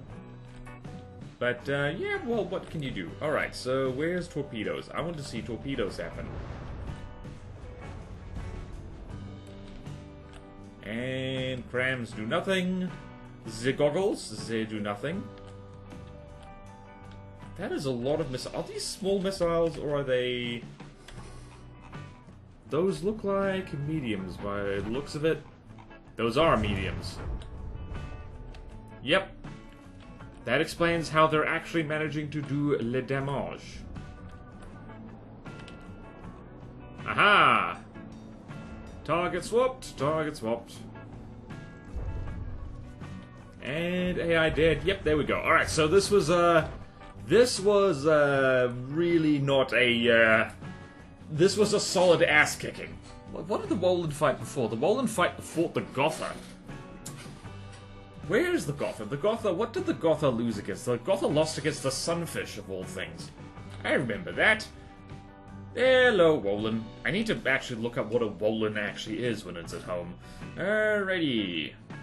Alrighty, tidy, ready for fighty. Let's, do spread sheety stuff. So, the Outlaw, very much lost. What color was this again? That was the color. And the Wolin goes on to fight the Corsair, which is not going to end well for the Corsair, probably. And, now it's the Nothong versus the Novgorod, which I think... I don't know who's going to win this. The Novgorod did not do nearly as well as I thought it would, so it's anyone's guess now. I'm terribly sorry, Nothong. Nothong? But this is a 1v1. Barely a 1v1. But, let's see how hilarious this is. Bang, bang, bang. I don't know who's going to win this. Probably not the Nothong, because, the Nothong has a bit of a... Or maybe I'm insane. How's your missile defense, lads? Wow. This is violent. Looks like the Nothong got some good licks on. Let's see. Can you stop popping a hot wheelie long enough to do this? I don't think so. Hold on a minute. Did those large missiles launch? Oh, they're never going to launch again. Aha! Interesting. This is an interesting fight. I don't know who's going to win. I suspect that it is not going to be the ship. Maybe it will be the ship. Oh, wow. It is going to be the ship. The Nothong is winning. How are you winning? I mean, it's missing a lot. This is like... If your ship can, like, it basically do, you know... Oh, no, that's... See, that looked important, whatever that was. Was that the ammo compartment? Yes! Yes, it was. That's a problem. Oh, dear. Alright, Nothing also has, It also has the thing. You know the thing? Missiles. That's the thing. Incendiary missiles? I don't know. This is one of the derpiest fights. This is what happens when glass cannons fight each other. They just kind of explode each other. Is this bloody tap dancing ship just going to missile the Novgorod to death? Fire. Fire is bad for wood, or so I hear. This is what people tell me. Where'd the Nothung go? There it is. Where's the Oblaka? Yep, there it goes. There she goes. Oh, there's the Oblaka.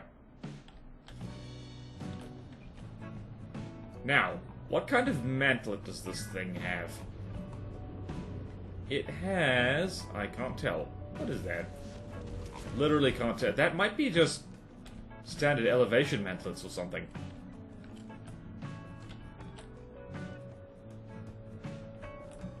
Now, can the Nothung maneuver itself in a way that allows it to actually hit that Oblaka, or is this going to be a slow, painful demise?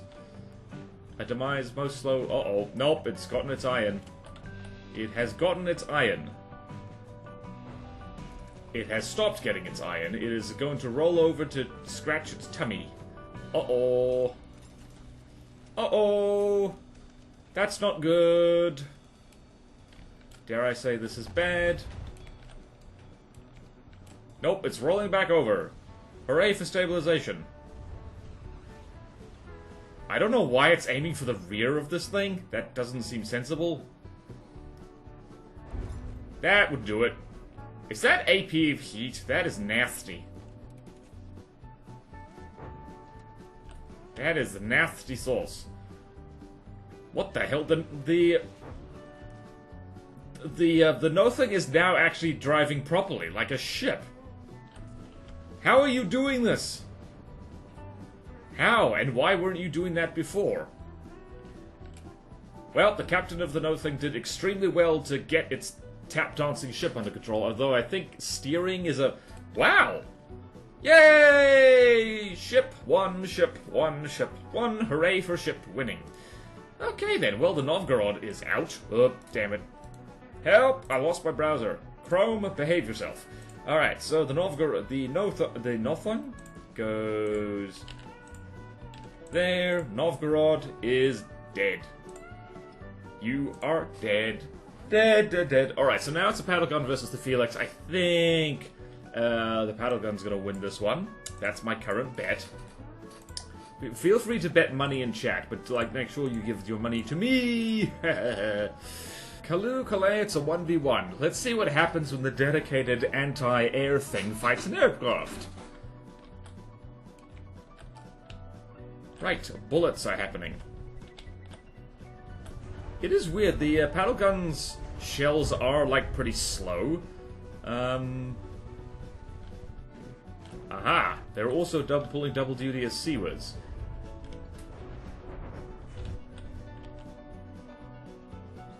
Huh, I kind of thought the Felix would die sooner than that. This bomb is... uh-oh. Huh! Well, what do I know? The Felix is currently winning. Like, legitimately. Oh, wow. Huh. Huh. Look at me being completely wrong. I think possibly the paddle gun, like, just, being too buoyant means it can't move in the water as well as it's supposed to. But, I don't know, if you, fly directly over the top of it, it might shoot you again. And it's not aiming for the giant bomb, that is a problem. Uh-oh! Huh! I did not expect that. I did not... That's the first time that the Felix has managed to actually properly bomb something. What was the Felix fighting before? It fought the Balmung, which managed to blow it out of the sky. Where that darn Felix Geiger thingy? How about that? Bomber actually bombed something. Who would have thunk? Who would have thunk? Alright, paddle gun eliminated. Felix goes on against the Nothung. Now it's the Tiger Shark versus the Tortuga. It's Lagfest time. I hope everyone brought their lag vest. Well, it's a sad day to be a Tiger Shark. Wait, did these guys fight each other before? Am I a crazy person? This feels familiar. Oh no!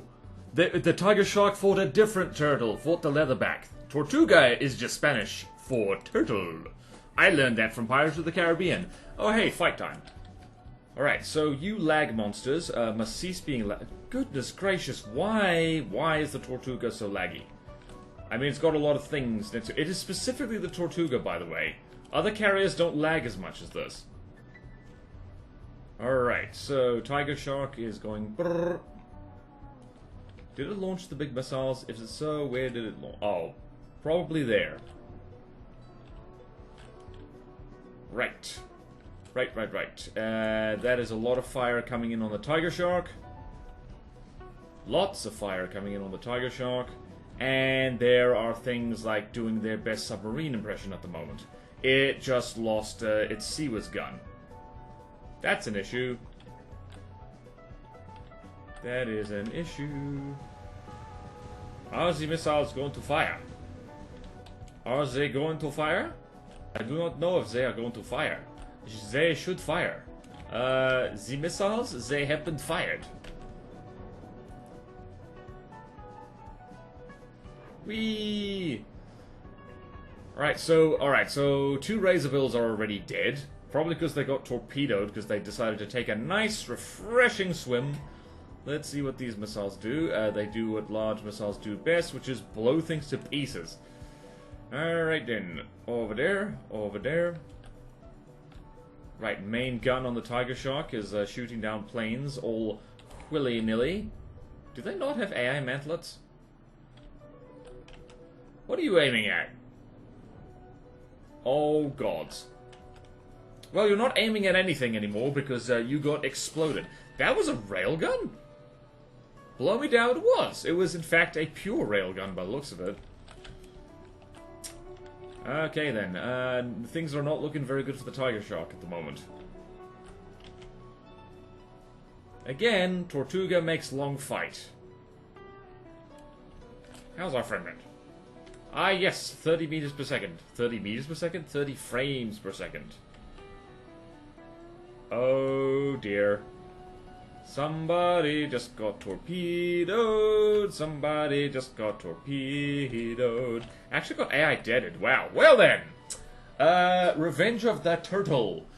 If the friggin' Tortuga comes back and wins this whole tournament, I'm going to be upset. I hate that laggy thing. I actually don't hate that laggy thing. Dumpty-dum, dumpty-dumpty-dum, dumpty-dum. Dumpty-dumpty-dum, dumpty-dumpty-dum, dumpty-dumpty-dum. Well, 2 Tortugas. This is why large missiles are expensive. It's not why, it's just that's the cost difference. That's why that happened. Okay then. Let's go here. The Tiger Shark has been eliminated. Tortuga proceeds to the next round of the losers bracket. Alright, Great White versus Buccaneer. Now, if the Great White can... I don't think that... Wait a minute. The Great White's very expensive. It's going to be fighting a lot of Buccaneers at once. If the Buccaneer comes back and wins this whole bloody thing again, which it probably won't because it... Because, wait a minute. Yeah, like it got beaten by the Cryosaur before, so I don't think it's going to win if it fights the Cryosaur again. I don't know. I don't know what's going to happen. We should probably have him and him fight and see what happens. Oh boy, oh boy, oh boy, oh boy, it's a 4v1. I have been pretty bad at predicting the outcomes of these fights, but my money is not on the Great White. But we'll have to see.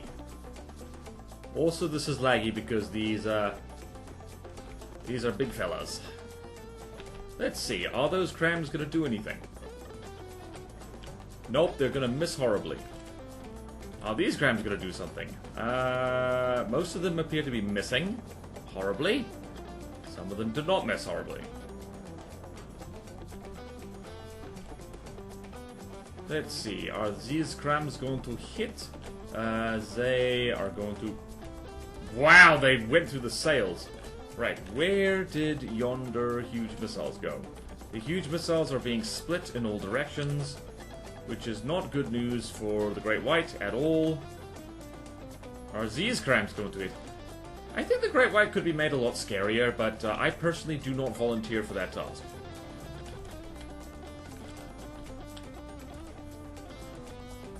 Wow. Alpha Strike Cram. That thing that Does not work well. Wow, the Buccaneers are just... They have dodged everything. They've dodged everything! And they've crammed everything.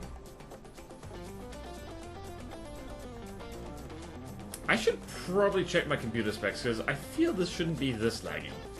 Although, bearing in mind, this is, it's like a whole bunch of, oh, that's why it's lagging. It's because you guys are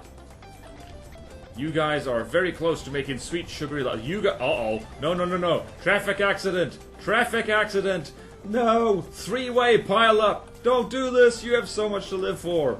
Ah! Whoa. Nice one, dude. You saved yourself. You guys did not, though. Unfortunate. Alright, so please split up and stop lagging so much. Yep, and now this is, yeah, nah, this wasn't going to end well for the Great White. So, what the hell just happened? This happened before, where the Buccaneer just kind of flopped into the water. Why did you flop into the water? Sir, explain yourself. Oh, dear. Yeah, well, that, I don't think anyone was particularly surprised by that. This is why, again, this is why people don't like huge missiles. They're tremendously expensive for all the nothing that they generally do. Huge torpedoes, though.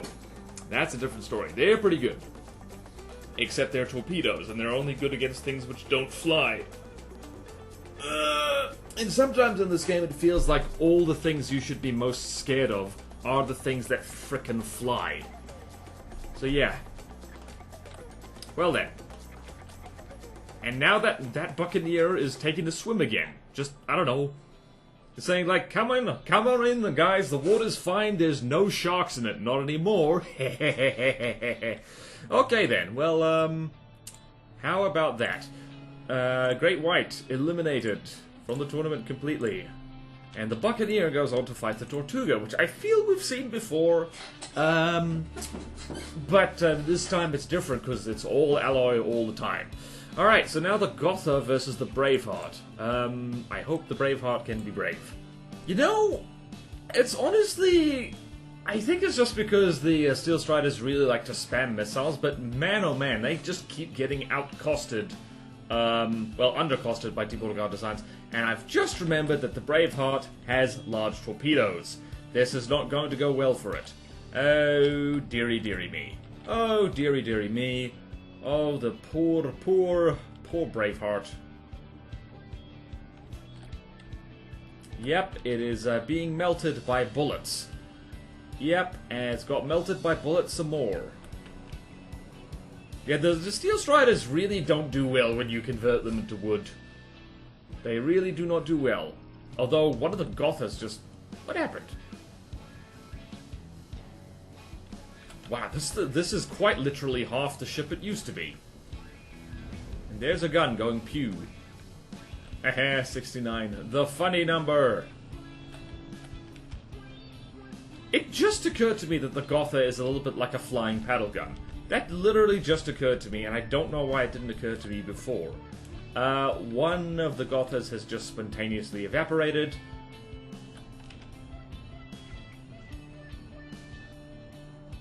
Huh. If the Braveheart manages to do this while literally being half the ship it used to be, that's going to be... Why are the Gothas not firing? Do they just not have a good angle on things? That is a neat gun. Nope, they are getting a good firing solution.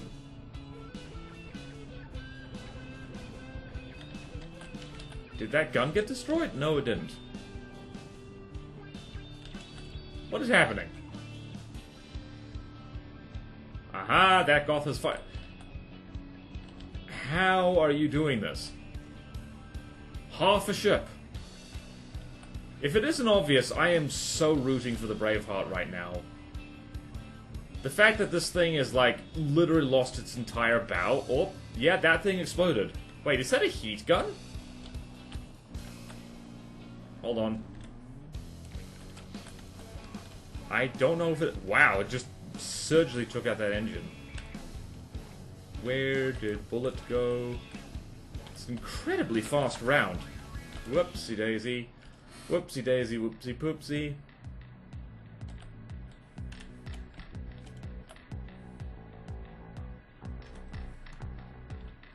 There's the round. What is this thing firing? Oh, no, it's AP Frag. How about that? Never underestimate AP Frag, it's good. Also known as Steel Striders, it's probably... Oh! This Gotha has less gun. Less gun than it should.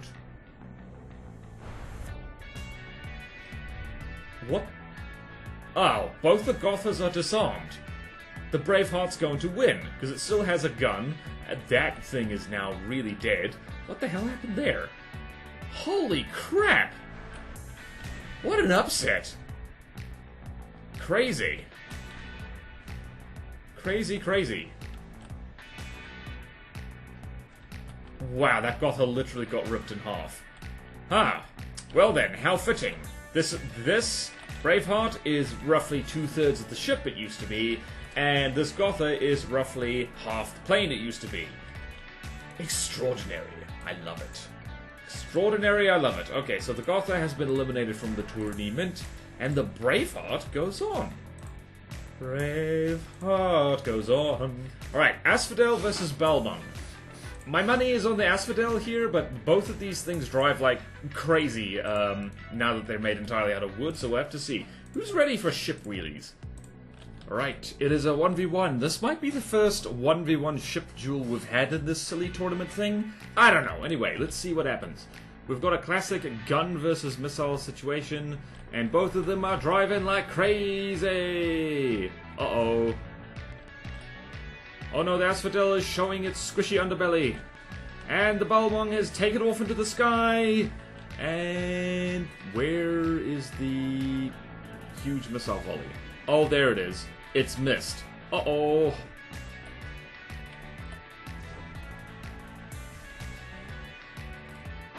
Well then. Honestly, was kind of expecting the Asphodel to win this one, but I guess not. Turns out APS shells are faster than missiles, and they hit the target sooner. Oh dear. The Asphodel does get points for actually, you know, being able to drive. It's literally just the sea was tearing things to pieces now. Oh dear. Oh dear. Wow. When the bullets travel the entire length of the ship. This is why building entirely out of wood is a bad idea. You gotta mix other stuff in there. Like, while I'm saying the bleeding obvious, the ocean is wet. Be sure to dry off after you've been in it. Okay then, well then, the Balmung, like, that, not only was that a win, that was a severe ass-kicking. That was like, what is this? Oh, da Penguin. Da Penguin, the Batman villain. Look at this majestic thing. Unscathed. Levitating in its lane, flourishing, not hydrated, because not in the water, which, as I just mentioned, is wet. So, the Asphodel, or at least the wooden version, dead. And the Balmung goes on. I do like how we've had ships still win, even while popping a sick wheelie. It is quite funny. Alright, whale shark versus sunfish. Oh god, this is going to be so many sunfish. How many sunfish does it take to kill a whale shark in real life? Probably an infinite amount, because sunfish are like the derpy chunks of the sea. Well, here we are, once again. Carriers demonstrating just how incredibly overpriced they end up being. There's like 12 sunfish arrayed against our one whale shark here, and I am going to have to turn the font size down again. I should have just kept it on 13 this whole time. Should have just kept it there. Anyway, begin. Begin, I say. Why is nothing happening? Oh, that's why. Right. The crams have fired, and one of the sunfish has been vaporized by the particle cannon. How well is the lambs going to deal with all these crams? The answer might surprise you. It deals with it pretty well. Alright then, let's see what happens with all the collisions and stuff. Now, are the sunfish going to get distracted by the planes? Because if they do get distracted by yonder planes, they're going to get shot down one by one by the particle cannon. The particle cannon being all particle cannony. However, if they manage to get flamethrowers on target, which by the looks of it they are going to, yeah, they're not aiming for the whale shark. Oh, that's a problem. Where's that particle cannon aiming? Oh, hello. The flamethrower is flamethrowing. Also, I completely forgot about. Yep, there goes another sunfish. One by one, pop goes the sunfish. And one of the exocets has been recalled, and the whale shark is burning. Burn, baby, burn. What's happened to the exocets? Absolutely nothing, because the sunfish doesn't actually have good weaponry to deal with fast planes, by the looks of it. What was this? That was one of the sunfish. I don't think the sunfish are winning this one. They are literally all ignoring the thing with the giant particle cannon and the thing they can actually hit. That's a problem. It looks like the exocets a bunch of them are being recalled. Yeah, this one's being recalled. What happened to you? You probably got flamethrowered slightly. Moderately cooked. And there goes another sunfish. So, let's do some counting. 1, 2, 3, 4, 5, 6, 7, 8, 9. That particle cannon needs to fire 9 more times, and the sunfish will all be dead. How unfortunate for the sunfish. Team Whale Shark is definitely winning. I take back what I said about carriers being inflated for their cost, because they can be.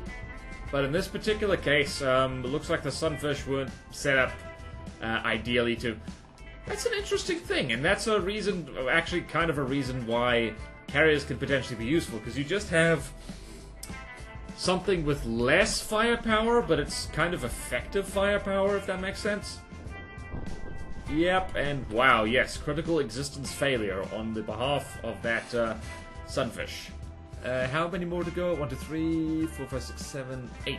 8 more sunfish to go. Guys, you really should go for the big carrier thing that is killing you and shooting at you with bullets. How are the exocets doing? 2 of them have despawned. I don't know how. I don't know where. I don't know how. What kind of shells are those? I'm guessing kinetic by looks of them.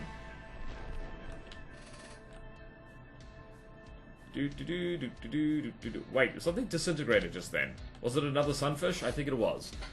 1, 2, 3, 4, 5, 6, 7, 8. Nope. No, it was an exocet. And there goes another sunfish. This is basically a shooting gallery for the whale shark. While the sunfish are distracted by tiny planes they can never hit. How unfortunate. Although the squale just died.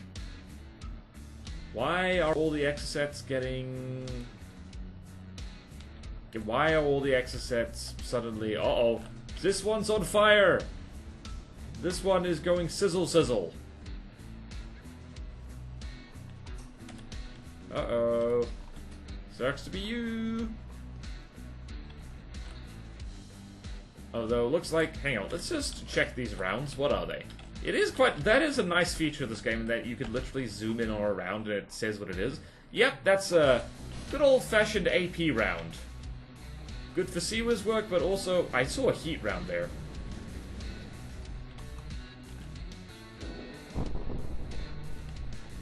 Huh, I think that missed. I think indeed it missed. 1, 2, 3, 4... Nope, I think it didn't. I think maybe that one sunfish evaporated so completely that it, oh no, it didn't miss. It hit a distant target for some reason? Alright, so what's happening? Alright, so a few more exocets have been downed. And they're still trying to catch them little planes. Still trying to catch them little planes. Still trying to catch them little planes. The particle cannon's going to fire, and yep. You have a critical case of dead. Call your doctor in the morning for advice. Don't bother doing it now, because you're dead and he actually can't help you. Alrighty. Righty ho, then we've got how many sunfish left? 1, 2, 3, 4, 5 sunfish left. And well, how are they doing? Not great. Do the exocets actually do anything useful? Oh. They just made that fall off.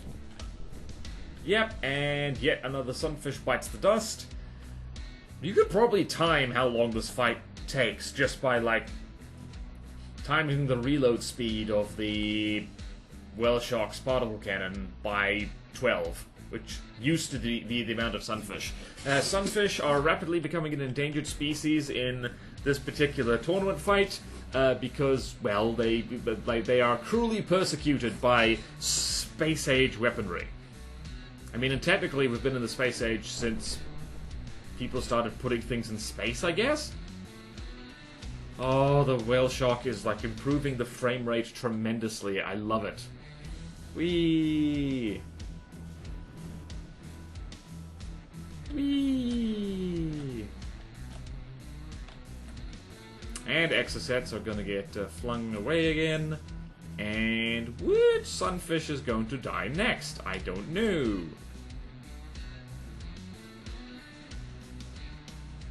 I genuinely do not know. Genuinely do not know. Very unfortunate that the sunfish decided that the tiny planes were their best target. They were like, oh no, we must achieve air superiority first. Bad call on behalf of the Deepwater Guard commander. Very, very bad idea in general. Yeah, straying too close to the rear of the whale shark is a great way to die, by the looks of it. And there goes sunfish number 3. And I don't think life is going to go well. Yep, I think this sunfish is going to be the next favorite. Let's see if we can stay locked onto this one. Although, I think more and more exocets have died. I think just because they accidentally, like, walk into the walk. They're walking right now. They're walking on sunshine. I think it's just that they keep, like, straying into the path of a flamethrower and then getting vaporized. Any second now. Yep, one of the exocets got... Ha! I was mistaken. Completely. Well, this, we get to lock onto this sunfish, the very last one. Oh, dear. I mean, honestly, were you really expecting a sunfish to take on a whale shark and win? Whale sharks are huge. And sunfish basically are not capable of hurting things, because they're like sponges. Kurtz's did a very fun video on the sunfish and how it's one of the stupidest animals possible, but at the same time, it's like really clever in its evolutionary, like, design, so to speak. Design is the wrong word, but you know what I mean. Ha! Whale shark won that. A lot. Please don't fight the Tortuga again. I will cry. Alright, so sunfish has been eliminated. Whale shark carries on. It's going to... Well, I don't know what it's going to fight. It's going to fight something, probably. Alright then. Abactor versus Leatherback, which basically means the Leatherback is going to win, because it's a flying frontsider. Let's turn the UI back up to a reasonable level. There we go. Alright, we have the classic matchup of a broadsiding cram ship versus a front-siding airship with ABS. There's no way this is going to be a horribly uneven fight, is there? I don't think so. No, no way. I'm already seeing the frickin' Leatherback do its frickin' tap dance and just pour a river of fire down onto the Abactor. Though you never know. Let's see what happens to this cram shell. Going to whiff horribly. That's also going to whiff horribly. Yeah, the Abactor is having a very, very bad day. Very, very bad day. Yeah, this is symbolic of the rite of passage of the From the Depths new player. When they learn that battleship-grade artillery is actually not very helpful to hit a thing that defies the laws of physics, and their precious battleship gets absolutely mauled by a thing that looks like a mushroom that desires revenge against all life. I don't think anyone thought the Abactor was going to win this one. Don't think so at all. Do do do do do do do do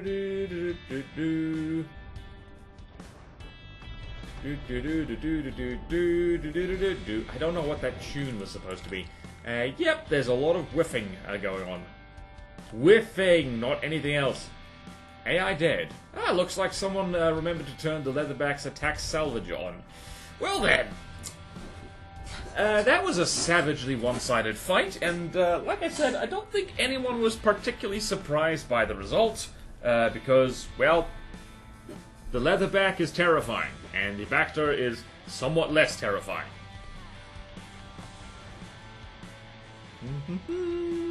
Okay then. Winner! Whee! Bacter eliminated. Leatherback proceeds. Oh god, there's going to be a lot of Leatherbacks against the whale shark. Alright, so now the Moray versus the Barracuda. Alrighty, 2 Morays versus 1 Barracuda. Begin! Begin, I say! Start the violence. Do not stop. Okay, one of the Super Tweeties has already collided with something. Barracuda is reasonably good at dodging cram cannons, depending on which cram cannons we're talking about. Yep, it's going bounce, bounce, bounce. And Moray's taken some damage. And oh, look at that! Cram's managed to hit. Cram managed to miss. What the hell? And the Super Tweeties are just doing what the Tweeties do best. Who's winning? Currently, Team Barracuda is winning. Moray is very distracted.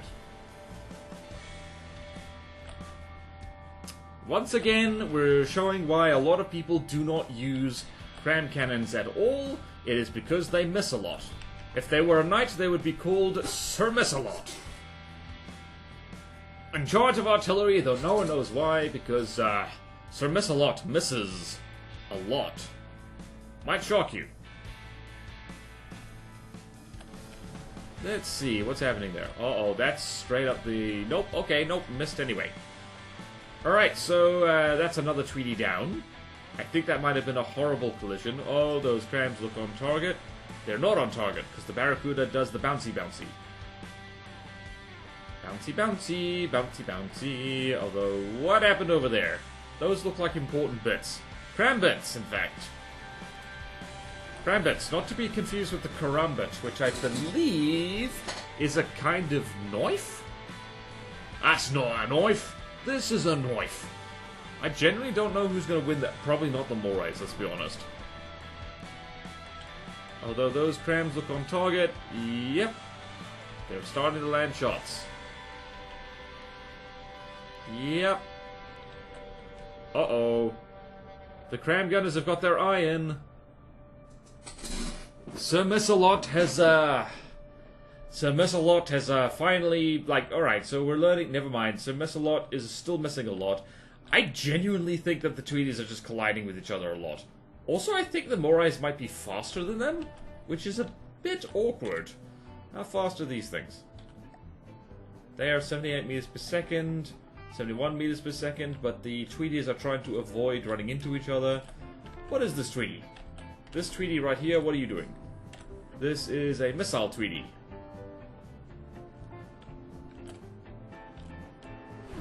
Whee! Oh, those look important. Those look very important. How is the Barracuda doing?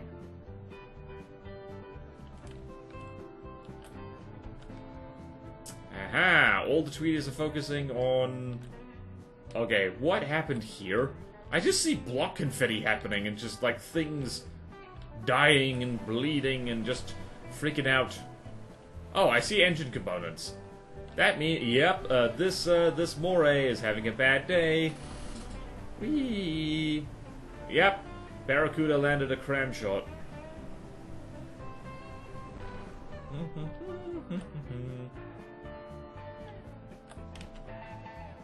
Whee!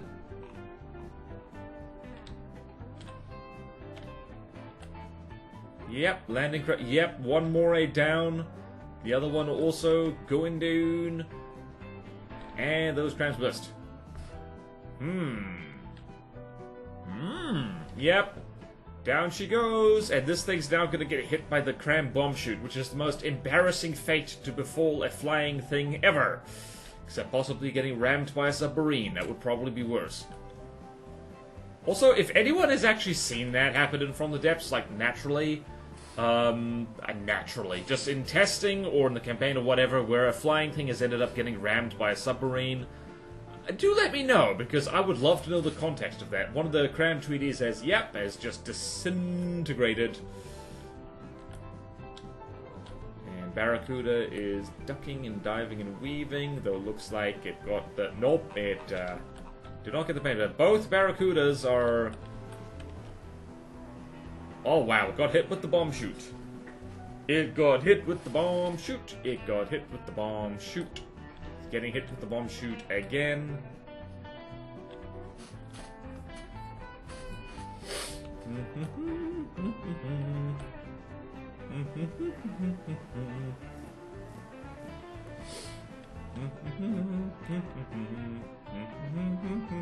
Yep, another super Tweety down. I don't...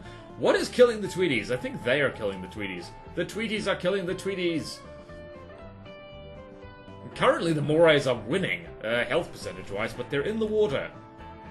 Which means that the one cram cannon, or the two cram cannons, I guess, on the Barracuda is now doing some delightful work. Oh wait, it's got 4 cram cannons. Teeny tiny cram cannons, but there they go. Uh-oh. That's not good. And there goes another Tweety. And... how is the Barracuda doing? She's now pitching up and down a bit. She's struggling. She's having a struggle. And that bomb missed.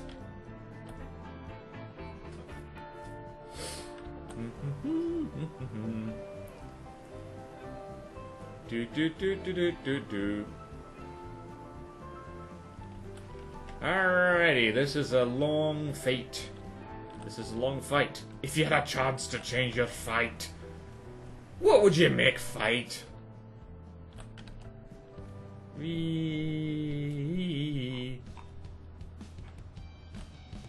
Alright. What can we say about this fight? What have we learned? Have we learned anything? Was this an educational video the whole time? Probably not. Honestly, leave the crams at home unless you fight point blank range. I gotta say, I do think that crams are better as an airship and front-sider weapon, honestly, because front-siders can control their distance better, and they also don't tend to screw with the velocity of their cram shells as much. There's a lot of explosions happening here. I think health-wise, the Morays are winning, but at the same time, they've been dropped into the water, and other things have not. Other things. I meant the other team, the Barracudas and the Tweeties.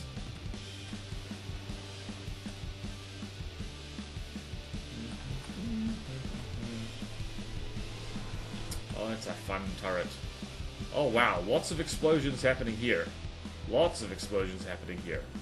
And turrets glitching straight through the...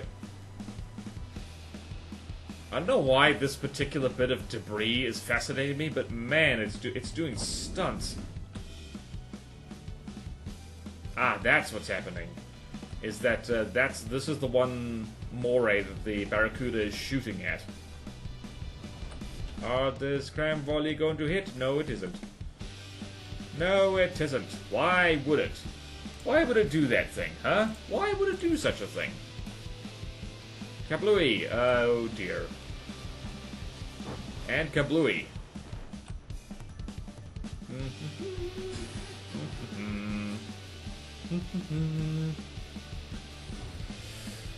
Yep, moray's one. Yep, there goes one moray. When you see a ship die in the sea, like a fly, that's a moray. I mean, technically it's an airship. It is a ship of the air, except when it's no longer a ship of the air. It is now a ship of the water. Whee.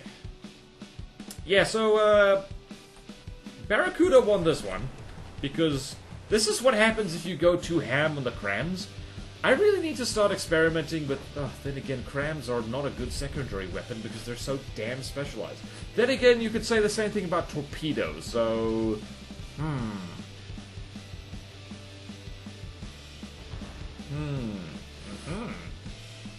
Well then, Moray eliminated from the tournament. Eliminated from the tournament.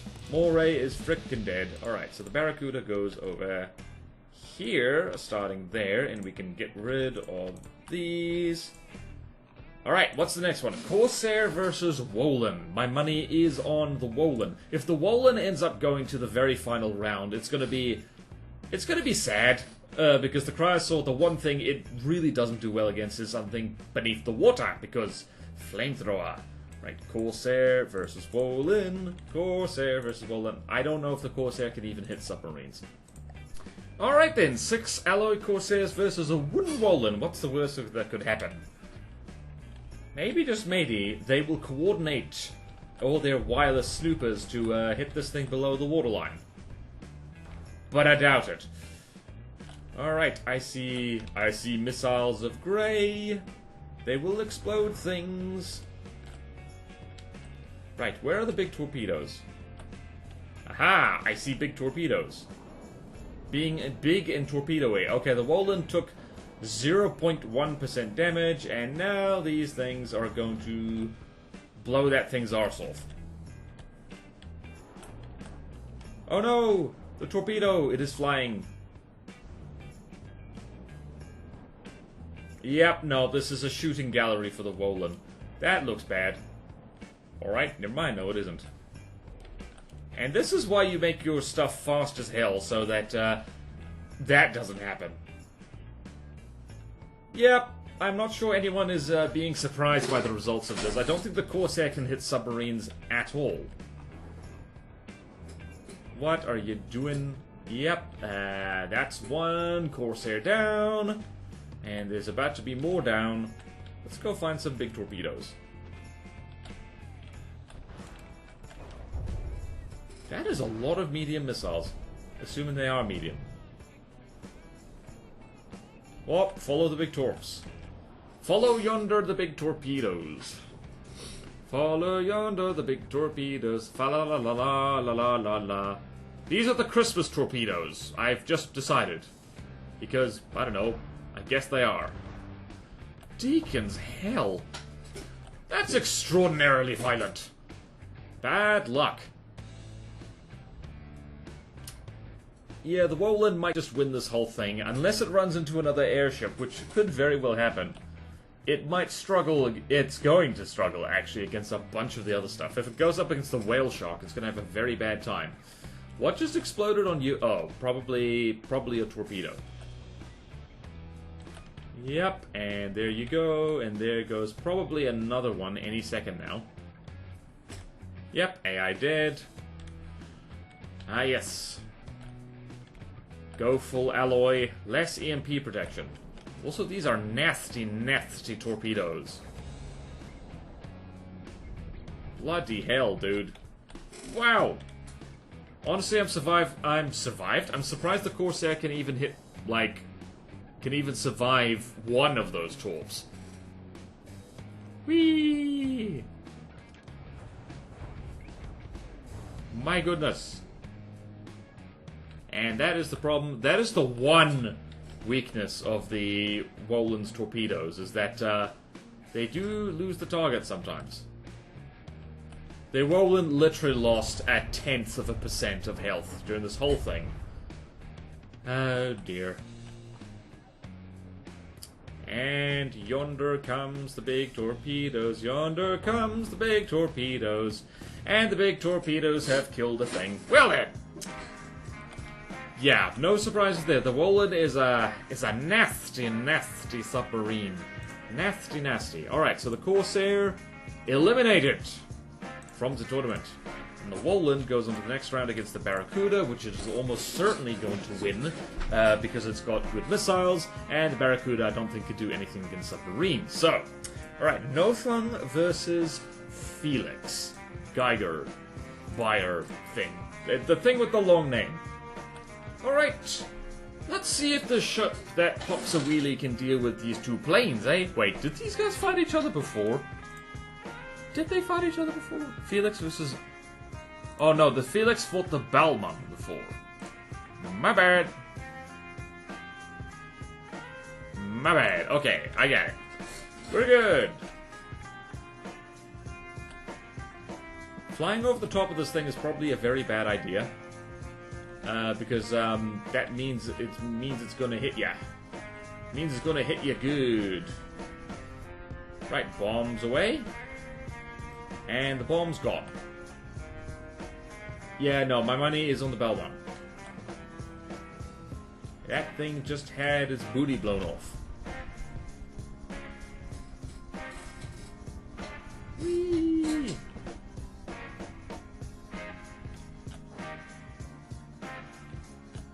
Whee!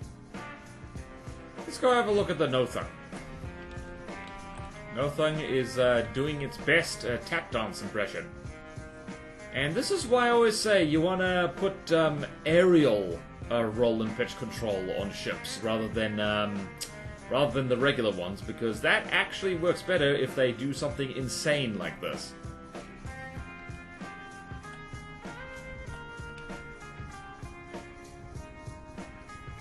Now let's see what happens if the thing drops bombs on the Nothung in a way.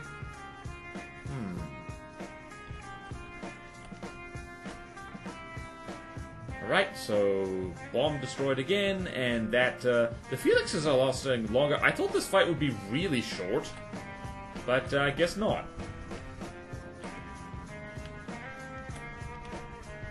The Nothung is really just going for the worst parts of the plane to aim at, though. Is she gonna settle down into the water? No, of course she isn't. Why would she do that?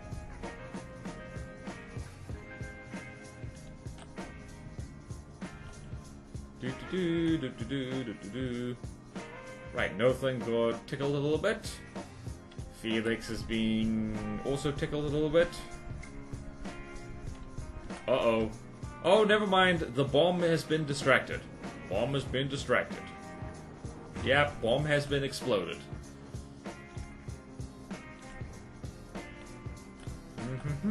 Alright, this is a long, crazy fight. Uh-oh, plane down. Plane down.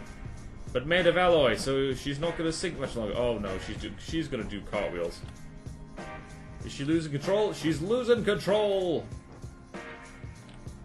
Yep, and 2 damage. There she goes. Alright, locking on to this Felix. How long is she gonna last? This might shock you, but I am, my money is on the thing that's currently winning. So yeah, there is that. Right, Nothung has problems aiming at this thing now. But it's about to start not having problems. Wow, it's like, this thing's like perfectly, like, balanced on its on its stern now. Okay, the Nothung just lost its ammo compartment. That's bad. If this one Felix is actually going to take this, that's going to be embarrassing.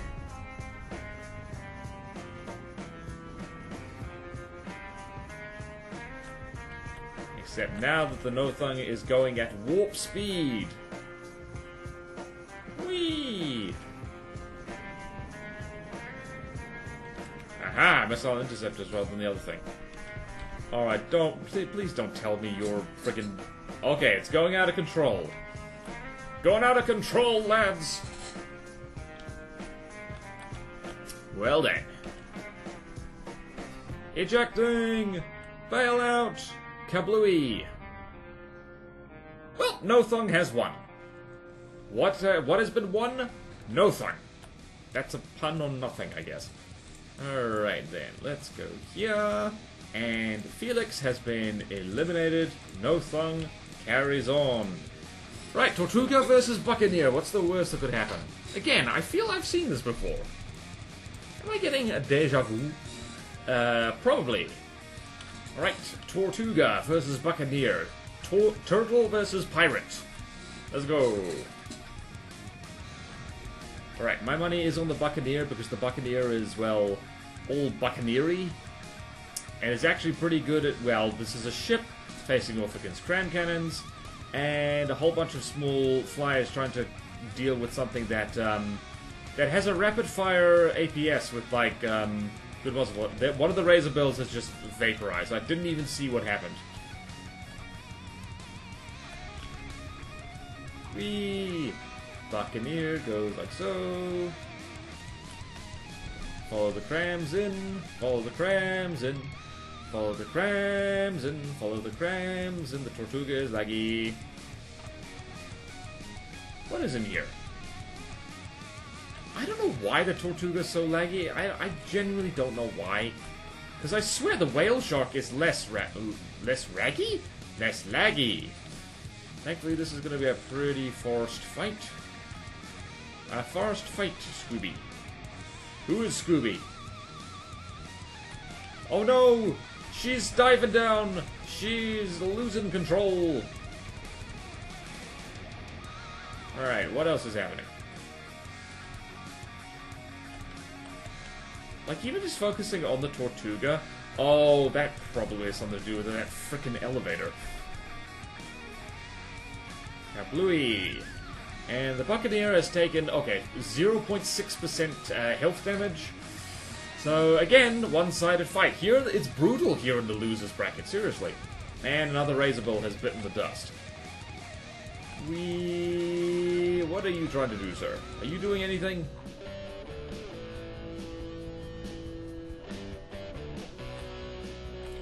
The answer is no. I'm not sure why I paused. I think I thought the thing was going to reply. I might be going a little bit crazy. This is another long one. Another damn long one. Whee! Splat.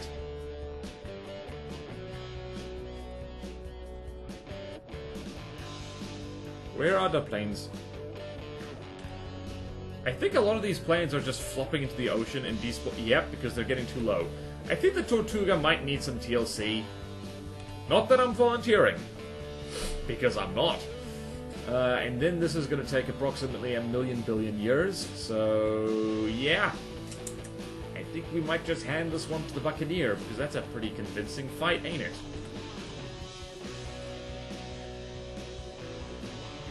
Sploosh.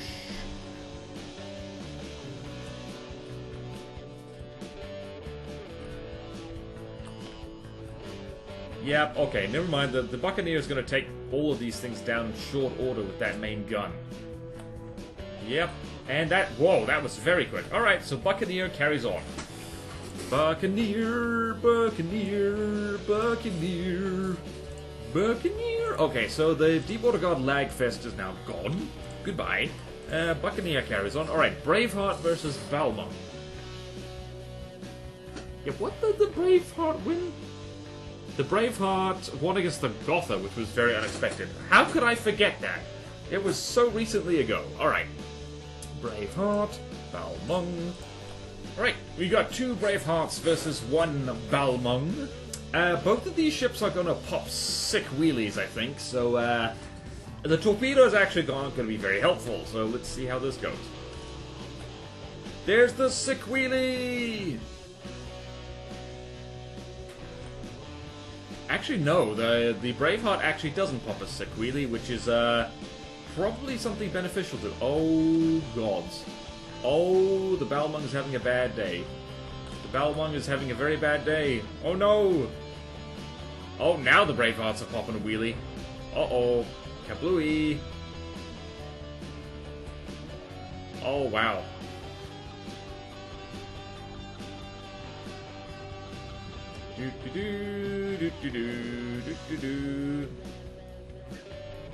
How thick is the armor on the Balmung? It's okay. It's okay. I mean, like, the way it was originally, not the wooden version. The wooden version, yeah, no, never do this. Unless you're doing it for fun, like I am right now. Actually, this whole game's for fun, so ignore me. Yep, well...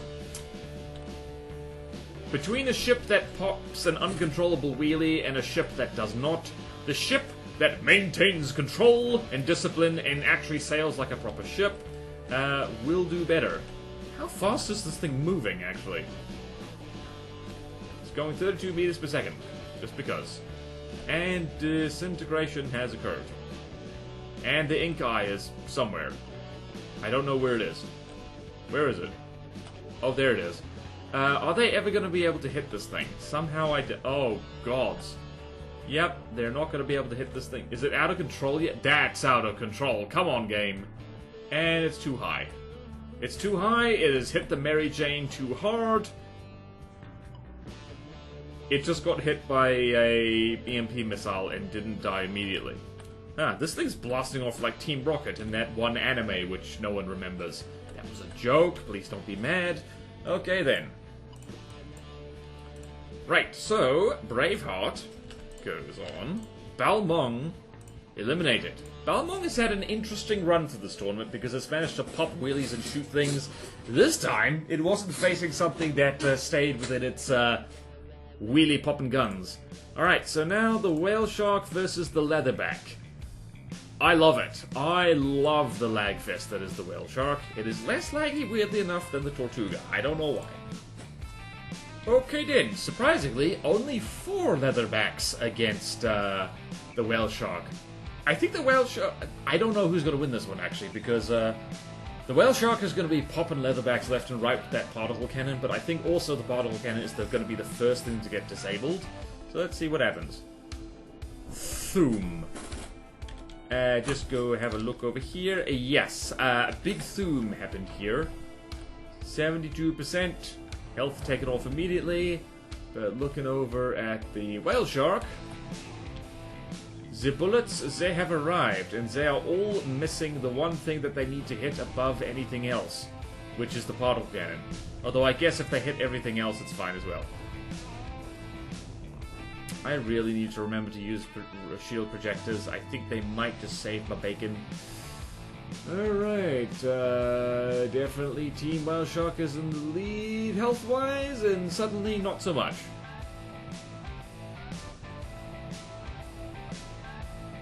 Right, so, the Leatherbacks are being sensible and shooting at the thing that actually is a problem. Who would have thunk? Huh. What happened there? What did this Leatherback lose? Ah, I guess it missed. It jolly well missed, didn't it? Oh boy. Oh boy, oh boy, oh boy, oh boy, oh boy. Yep, well, the particle cannons... I don't know what was in the middle there, but I think it was explosive. It went kablooey. Whee! Or maybe it was steam engines. I am not sure. But anyway, yeah, it looks like the Leatherbacks are taking this one. Not gonna lie, it is quite satisfying to watch this thing get melted. Is it gonna get split in half, though? That is the question.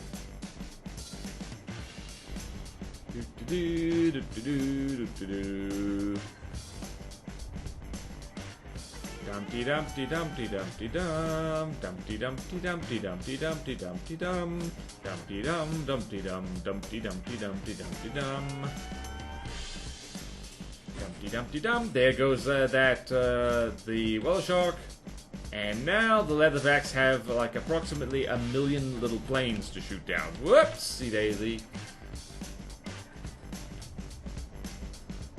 Yep, the Squale just died. And I don't think the exocets are going to last much longer because they don't take hits well. They really do not take hits well at all. This could take a while. All right then. I don't think Team Whale Shark's ever going to come back from this. So this is a situation we've run into a lot, and that the Leatherbacks are just left with a bunch of small fires to try and shoot down, which they're not incredibly good at. So I don't know how this is going to work out. I think I might just call it here because let's see, how much damage are the Leatherbacks taking? Probably not much, because these exocets basically... no, that's very little damage. Dare I go... Yeah, that's nothing. They're doing so little. And they've got 4 leatherbacks to deal with. One of them heavily damaged, but the others are not really damaged at all. So I'm gonna call it here just to save myself some editing, because I don't think the exocets are gonna do this. Don't think they're gonna do this at all. What just exploded? That exploded. Also, hold on, let's see how much materials these guys have. They have a little bit. They have a smidge. Yep, I'm calling it here. Please let the soothing sound of gunfire soothe you, as we're just gonna carry on and just declare the leatherbacks the winner, because they took out the big thing, and that's what counts. Whale shark, eliminated. Leatherback carries on. Okay then, now the Barracuda versus the Wolin. Woo, baby! We are getting to the end of this tournament. I am excited. Tired, but also excited. So, fun fact, I don't remember if the Barracuda has any anti-sub defense at all, so the Wolin might just sweep this one like it did the last fight it was in. Let's go! So immediately, Wolin lets rip with a whole bunch of missiles, and Barracuda shoots and misses. Like, Barracuda gets hit with a lot of missiles. Although it is going to do a lot better than the Corsair because it's shooting down at the target. It's almost like it's very smart and it's closing in. Although that is... Uh-oh. It is actually managing to land shots. And this Wolin is made of wood, did you know? What just happened? What just happened was it got hit with a lot of... what am I looking at here? Oh, those are interceptors. Oh boy, it's neck and neck. Oh, Wolin, my fella, you better, Are those missiles... They're not firing. They are not firing. Oh no, the Wolin is surfacing. Oh, wow. Well, there you go. Like, an entirely viable, like, submarine counter is literally just... be flying and shoot down. That was remarkably accurate fire from the Barracuda, I have to say. And now the Wolin's going to get shot at by everything. How about that? For the record, a Wolin that was not made of wood absolutely would have clobbered the Barracuda, I reckon. Because the Barracuda would be made of wood. You know what I mean? Note to self. Note to everybody, actually. Armor your submarines. It is worth it. They can get shot at. Alright, so... Wolin eliminated. Surprising. The Barracuda is the one carrier that is, like, pulling through in the losers bracket. Right new. Nothung versus Buccaneer. I think the Buccaneer is going to win this. Righty-ho, it's a 1v1. I don't have super high hopes for the Nothung, I gots to say. Is it gonna pop a sick wheelie? The Buccaneer just lost roughly 2% health. Alright, so... Uh-oh. Yep, nope. Nope. That's a problem. That is a problem. Uh-oh. You are showing your squishy underside. And that's bad. Uh-oh. Yep, that's gonna be bad. Yep, I'm not sure what I was expecting, to be perfectly honest with you. Not sure what I was expecting at all. Whee! Oopsie daisy. Oh wow, that went right in there, didn't it? Ooh. Oh. Oh, did my boy dirty, did my boy dirty, did my boy... You know what I kind of want to do? I want to have an airship tournament where everything is just made of... Well, I kind of did it. Everything is just converted to alloy or wood, and you see who wins. Probably the Grey Talons, because they're hilarious like that. Well, terribly sorry, Nothung. You got no thunged out of existence. Alright. Wait, did the Barracuda fight the Buccaneer already? Can't have, right?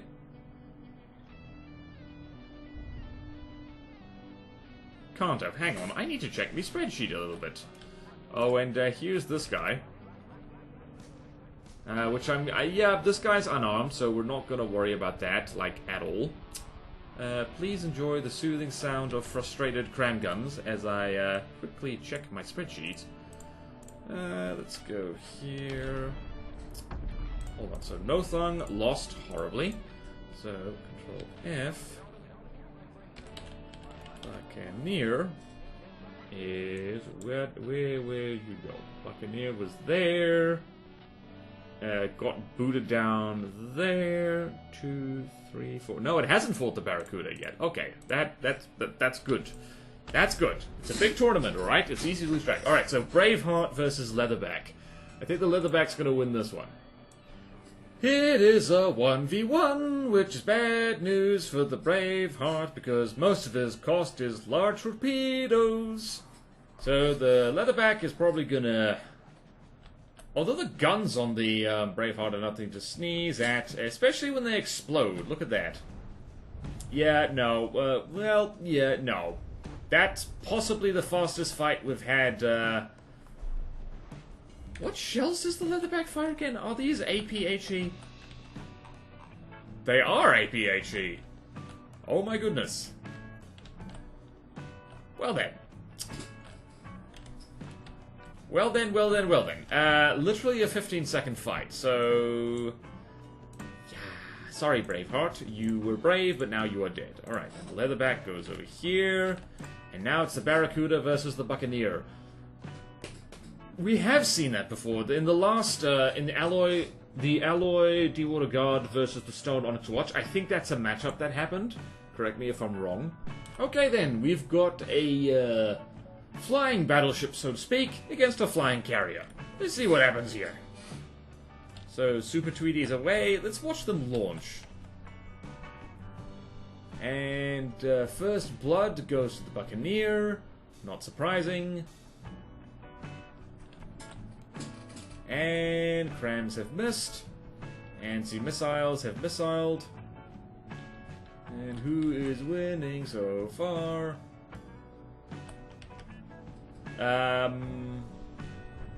Interesting. This little guy is not launching. That is an issue. Let's see, those crams have whiffed. Those crams have whiffed.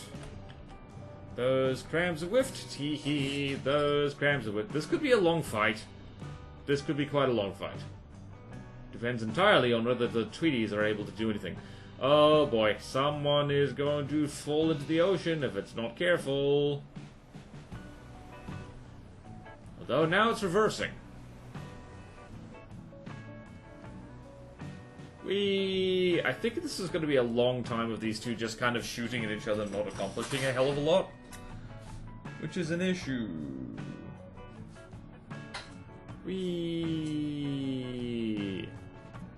Dumpty dumpty dumpty dumpty doo, dumpty doo da day.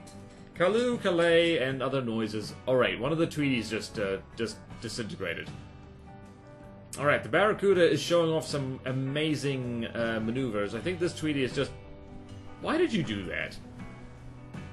I do this for my country! Ah! Literal kamikaze pilot. Did not accomplish much, unfortunately. Alright, I think that big gun over on the Buccaneer is probably going to win it for them eventually. But I'm not sure about that.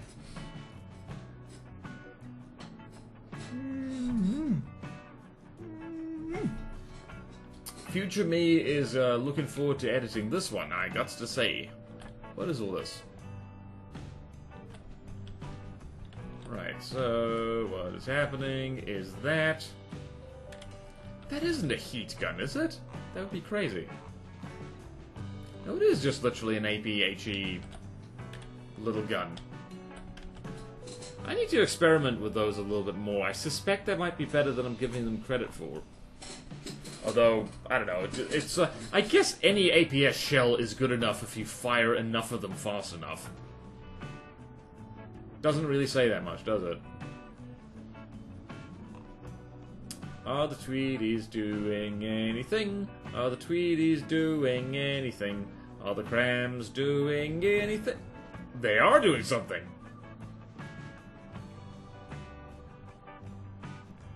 Huh. Right. This could be a long one. It already is a long one. I might need to run away and eat a food, because this is a long one. Very long one indeed, very long one indeed. Do do do do do do do do do do do do do. Yep, this is gonna take a while. Or not. The Buccaneer is getting some good licks in with that gun.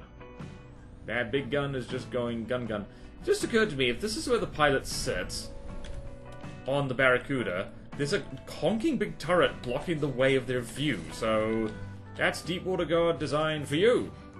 That's like in-universe Deepwater Guard design, not the people who actually build these things. They do a wonderful job, and I couldn't do as well a job, so there. Yabu sucks. Wow, that cram actually hit. It's a delightful day when cram cannons actually manage to do something. Alright, something just fell off the Buccaneer. It just got hit by something. Ah, right. The APS Tweedies are just shooting it. Repeatedly. In das Booty. Do do do do do do do do do do do do do. Do do do do do do do do do do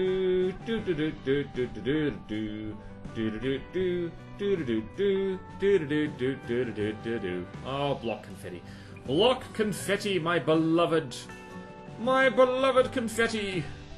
Beloved confetti indeed. What just vaporized? Oh. Uh-oh, the Barracuda is starting to fly funny! I flew funny. Help! And if you've just noticed a sudden jump in energy from me, it's definitely not because I paused the recording and went to add a sandwich. That would be too sensible, and we don't do that around here. Oh, the Barracuda is evaporating. What happened to you? Low health, low materials, all that stuff. Okay, so now let's see if the not Barracuda, what's it? The Buccaneer. Why does everything start with B? I think the Buccaneer is gonna be able to shoot down Tweedies left and right, but only if it can broadside them, which it might have trouble doing. Trying to see where the... Okay, one of the Tweedies, yep, one of the Tweedies got annihilated. There goes another one. They do blow up in a manner most satisfactory. Yep, there we go.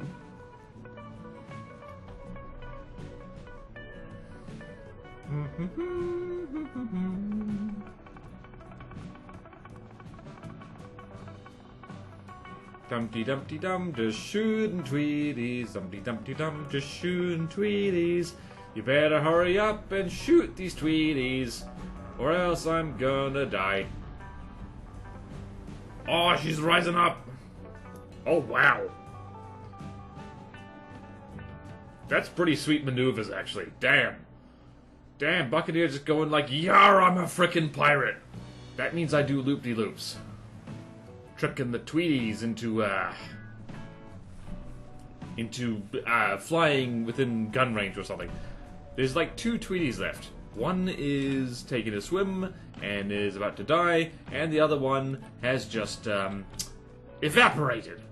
Okay then, Buccaneer. The Buccaneer is a strong design. I would not like to run into this thing in the campaign if I wasn't good and ready for it. Alright, Barracuda dead. Which means the Buccaneer versus the Leatherback. I'm excited. I don't think I've seen the Leatherback fight the Buccaneer before. Like, either as they are, or this, like, bastardized alloy version of them.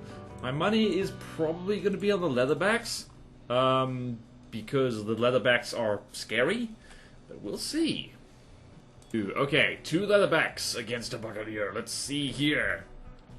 Let's go. Yo ho ho. This is the classic front-sider versus broad-sider thing. And it looks like... Yep.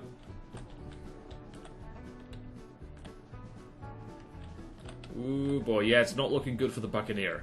It's really not looking good for the buccaneer. Although, it's not looking good for the leatherbacks either. Ouch, that gun fires quick. They better take out that gun, otherwise they're gonna have a bad, bad day. That is a lot of block confetti. I think they just took out the gun. Did they? I can't tell. Nope, they didn't. I think something important just exploded, though. Oh wow, this is closer than I thought it would be. Actually, never mind, no it isn't. Now imagine if that was AP heat, and the leatherback would probably already be dead.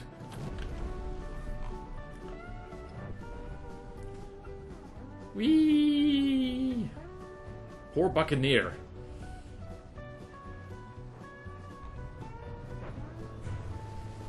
Yep, that's bad. That's a rough time. It's a rough time. Yes, a rough time. Yabba dabba doo! I don't know why the Flintstones popped into my head. Whee!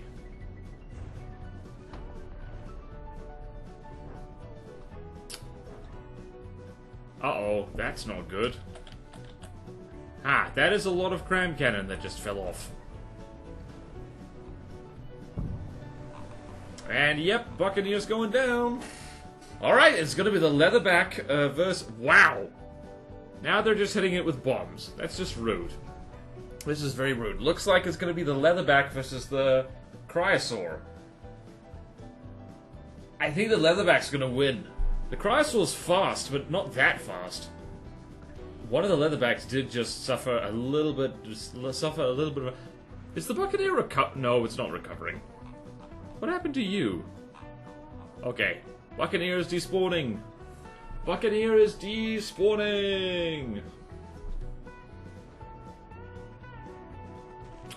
Damn. Who would have guessed that the evasive frontsider would have won? Who would have frickin' guessed? Who would have guessed? Who would have guessed? Is everyone surprised? I think so. I think everyone's surprised that the screen is talking to them. Hello. Well then. I was kind of hoping at least one of the leatherbacks would die, but, well, that's how the cookie crumbles. Delicious cookie. Okay, Buccaneer eliminated. And now the leatherback goes on, and we're gonna do the final round. The final round! The Chrysaor versus the leatherback. Chrysaor? Chrysaor. I don't know. I'm gonna call it the friggin' Chrysaor. And here it is. The final round. The final fight. It is 2 Chrysaors versus a leatherback. I don't know who's gonna win, but I suspect... I don't know. I genuinely do not frickin' know. Let's just get... I can't stand the suspense. Let's go. And immediately... I do think that the Chrysaors are a lot faster than the leatherback, so... That's a point in his favor. Uh-oh. Don't collide with each other. Oopsie daisy. Took some hits. Took some hits. Alright, leatherback is on fire. Leatherback is on fire. Why are you splitting up, guys? That's not smart. Okay, the Chrysaor is apparently fast enough to evade the leatherback's main gun, but it's not doing that consistently enough.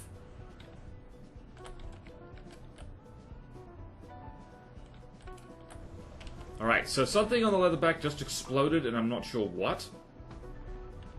Oh my god.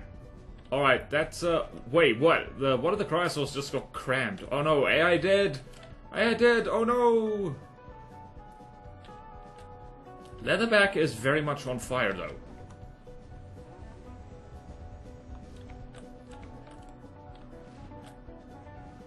Oh my god! Yep, that's it! No, the leatherback, those missiles on the Cryosaur are actually really scary. Yeah, that's it, the Cryosaur wins. Yay! Not gonna lie, I was rooting for the Cryosaur, because A, little guy, B, Hydrofall, C, it would have been expected, but also a little bit too predictable for an evasive frontsider to win this tournament. Hooray for the little flame guy! Hey, I'm pretty sure this is the people would have wanted the wooden striders to win. Yay, little guy! Yay! Let's give that a gold trophy. Winner!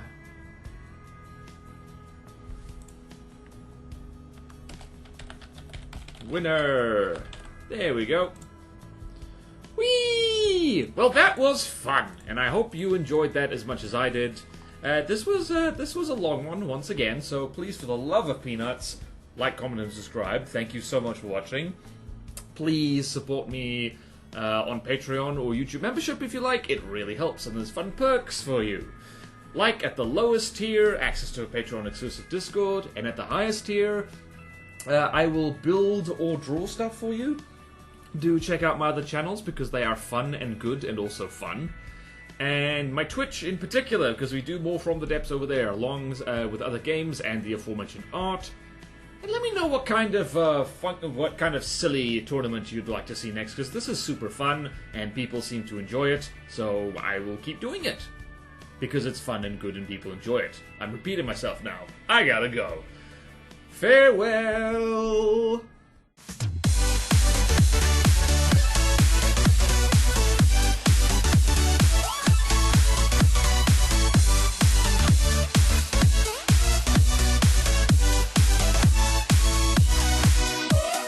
Who's an adorable flame-throwing horror? Is it you? Is it you? Yes, it's you.